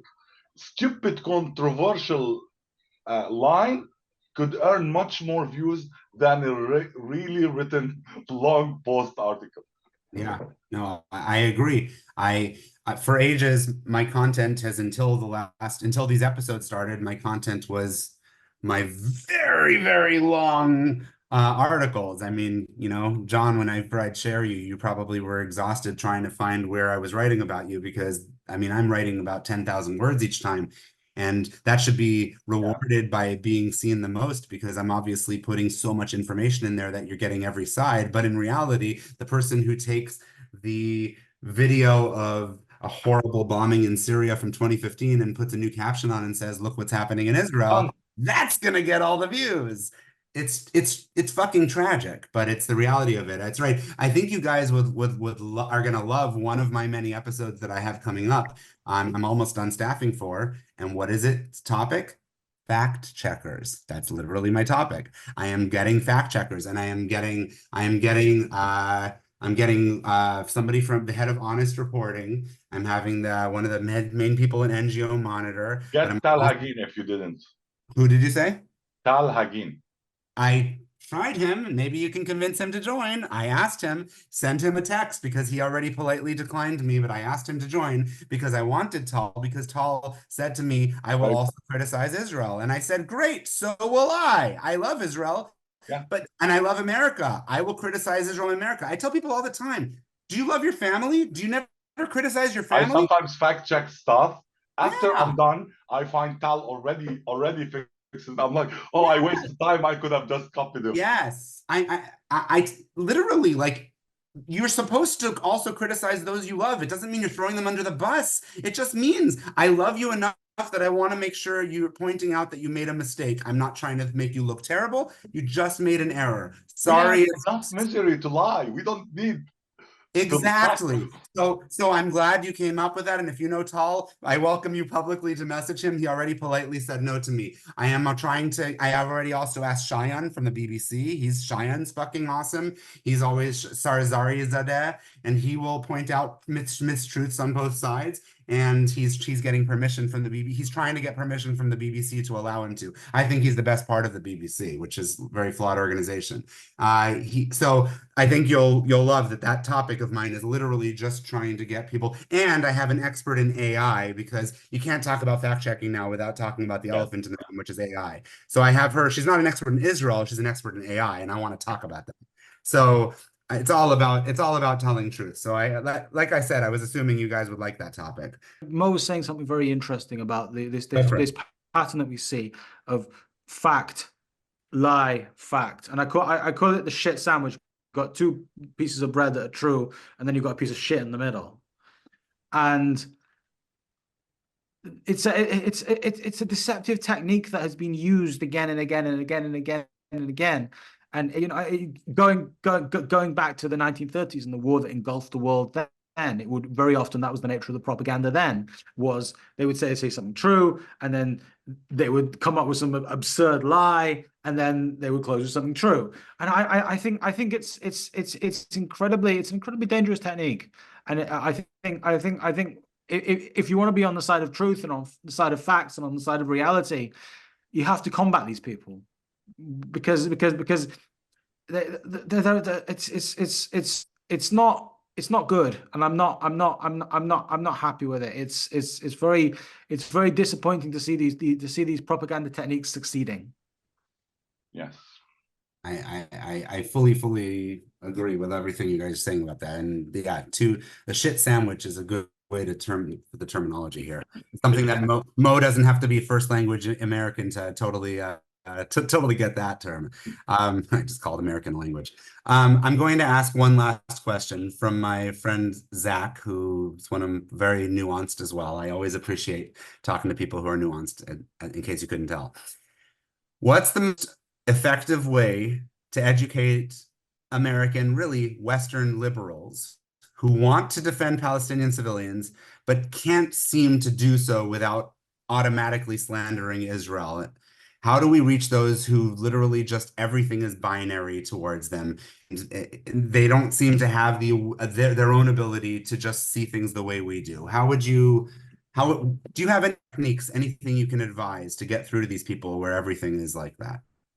I'm going to be quick because I don't really have an answer. I have more like a criticism. Sometimes the same people who rightly criticize us about fixing education system, they also have the same problems who can't fix it, and then they come back to us to do. So if the question is really technical about educating people, I have to say it's a very hard fight, because right now people are arguing about a lot of things I personally don't understand. Like suddenly there are many genders, many ideas, money, Republican, Democrats conversation are full of things. Sometimes I wonder, like, I'm a first-time voter, and if I just believe social media, I will never be able to get a decision. I keep messaging people privately, explain to me what this party is doing. I go. So I'm trying to say is sometimes it has to go back to the person. I'm doing an effort to message people I trust in to tell me about Democrat and Republican plans to make a good decision. I'm telling you right now, if I believe things online, I'm like, America is burnt, it's doomed. Yeah. I need to pursue it. So you have to spread awareness to understand. Suddenly, again, the big words is a problem, because these people sometimes, and I swear to God, I was voting on something locally in Washington State, and I got very confused about law number XYZ repelling law XYZ, and so I have to dig into 5 laws intertwined, and I have to understand the law to understand the double negative. Come on, just need someone to tell me at the end, I am supporting increased gas prices or lower gas prices. Can someone just tell me that? So this is why when I post, and this is another problem with the social media itself. You can see there's a study about reels and shorts. They destroyed people. Now they have short span. They want all the information in 10 seconds. So right now, even I'm trying to go 10 seconds just to get one message out, while my longer post explaining, let's say, a full Islamism idea or a full nationalism idea get no attention. So it's also hard. I don't know how to do it. John can testify. He can see stuff like he posts much more like ideas than me, and he can see that his shorter ones get more attention, right? Yes. Because it's clickable. Like, oh, I got it. Move on. I want to move on. This video, it will be in its entirety, almost 3 hours long, on every social media, no matter how many people watch it in its entirety. And it'll also be a podcast, which will be good to listen to. No matter how many people see it like that, the one that's going to get the most views without even question are going to be the reels that I create on Instagram. And it's sad because you're kind of dumbing things down and creating clickbait. Look what these Palestinians say, right? You have to dumb things down because it's the only way they're going to watch. And we have to get this message across. But I feel like I'm a fucking idiot when I'm creating these reels because I hate it. I hate clickbait. I hate dumbing things down. But if I don't do it, who am I helping if I don't do that? We need to get through to these younger people. So it's really, it makes me feel like an asshole. But at the same time, I kind of have to, yeah, but we kind of have to do it, right? Which TikTok started this. TikTok started this. And the study, if I remember correctly, it was about shortening the span of audience because of these short reels. I'm going to find the study, link it to you later. Yeah, I appreciate it. TikTok is the only app I will not share on. I don't have TikTok, but that's because I don't need to deal with manipulated data on top of everything else. John, what's your take on this? So I think what I can sum it up in one word to answer the question, and the answer is humanization and rejecting dehumanization and trying to see everyone as an individual. And I think that's why people like Ahmed, Fouad Al-Khatib, and Yasmine Mohammed and lots of the other people on this particular broadcast are so great. And I think that people in the West who are, whether they're liberal, whether they're conservative, whether they're up or down, purple hat, blue hat, whatever, they need to listen to people like that, because people who don't dehumanize, don't say my side is 100% good, your side is 100% bad, or even my side's 95% good, your side's 5% bad, right? Sorry, my side's 95% good and your side's 95% bad, right? So I think that's the way you have to reach people, is by explaining to them that we're all humans, we're all doing the things that we're doing because of our innate drive to want to have control over our lives, to want to have a good life, to be able to express ourselves, to be able to express our beliefs. And many Palestinians just want to live a normal life. Not all Palestinians are Hamas. Not all Palestinians are Palestinian Islamic Jihad. Not all Israelis are Ben Gvir or Smotrich, right? I'm not saying those things are equivalent. I always get accused of making a false equivalence, but no, humanize the people on both sides. Understand the human being. Try to listen to individual people's stories, the amazing stories of people like Ahmed, who may have suffered. Ahmed lost his hearing from an IDF bomb, but now he's going to meet the American government to advocate for his fellow human beings whose relatives are being held in Gaza by Hamas. Right. So not all Palestinians are Hamas. Not all Israelis are Ben Gvir. The extremists in the end, I don't believe they'll win. I believe the extremists will lose because their ideas are bad and because they're not seeking to create a harmonious society. They're pyromaniacs. They're pyromaniacs, and we need to reject them. Self-immolating pyromaniacs to boot. Yes, unfortunately, but I wish the self-immolation would happen before instead of after. I think that's wonderful, and it's to give another example. People often won't let you into that lane when you're driving, right? But the second you make that eye contact and you wave to them and they make that eye contact with you, they always let you into the lane, don't they? Humanization is everything. And I completely endorse what you're saying. You guys are not just, even if I have to write down the Palestinian panel of peace, blah, blah, blah, but you guys are Mo and you guys are John and so on. As before this, John, you and I have communicated for a while before this, and Mo, you and I just this week immediately became instant friends. It's all about that. And I encourage every single Israeli in the world to try to become friends with some Palestinians. I encourage every Palestinian in the world to try to become friends with some Israelis, to learn that Zionism is not a bad word, and to learn that Palestinian is not a bad word, to just humanize each other. And there's always going to be those extremists that are going to try to separate us, and there's the people that are never going to be able to get over their traumas, and that's going to be justifiable that they can't get over their traumas. But at the same time, for those of us who can get over the traumas or haven't had the trauma, it's our responsibility to try to find each other and embrace each other and just get out of our damn echo chamber. So I appreciate you guys for being on the panel, and I appreciate you for being my friends. So thank you. Thank you. All right. Thank you. And I just last 10 seconds, this is a message I really love. Like, people must communicate, and this is why when I said I'm fighting the ban, because there's a ban against communication in most of the countries. So if we don't talk to each other, we won't solve it.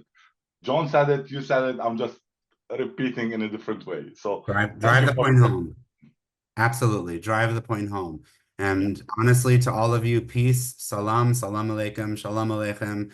And honestly, let's hope for peace soon. Let's bring them home soon, and let's get Palestinians their houses rebuilt, and let's get everybody just some peace in the world, and peace and quiet. Inshallah. Inshallah. Bye-bye. Thank you, God. Bye-bye. Bye. Thanks for joining us for another edition of Chosen Links. If you like what you heard, feel free to share this episode. Don't forget to like and subscribe to our YouTube channel, and follow us on our socials at Boaz Hepner on X and Facebook, and at Hepner.Boaz on Instagram.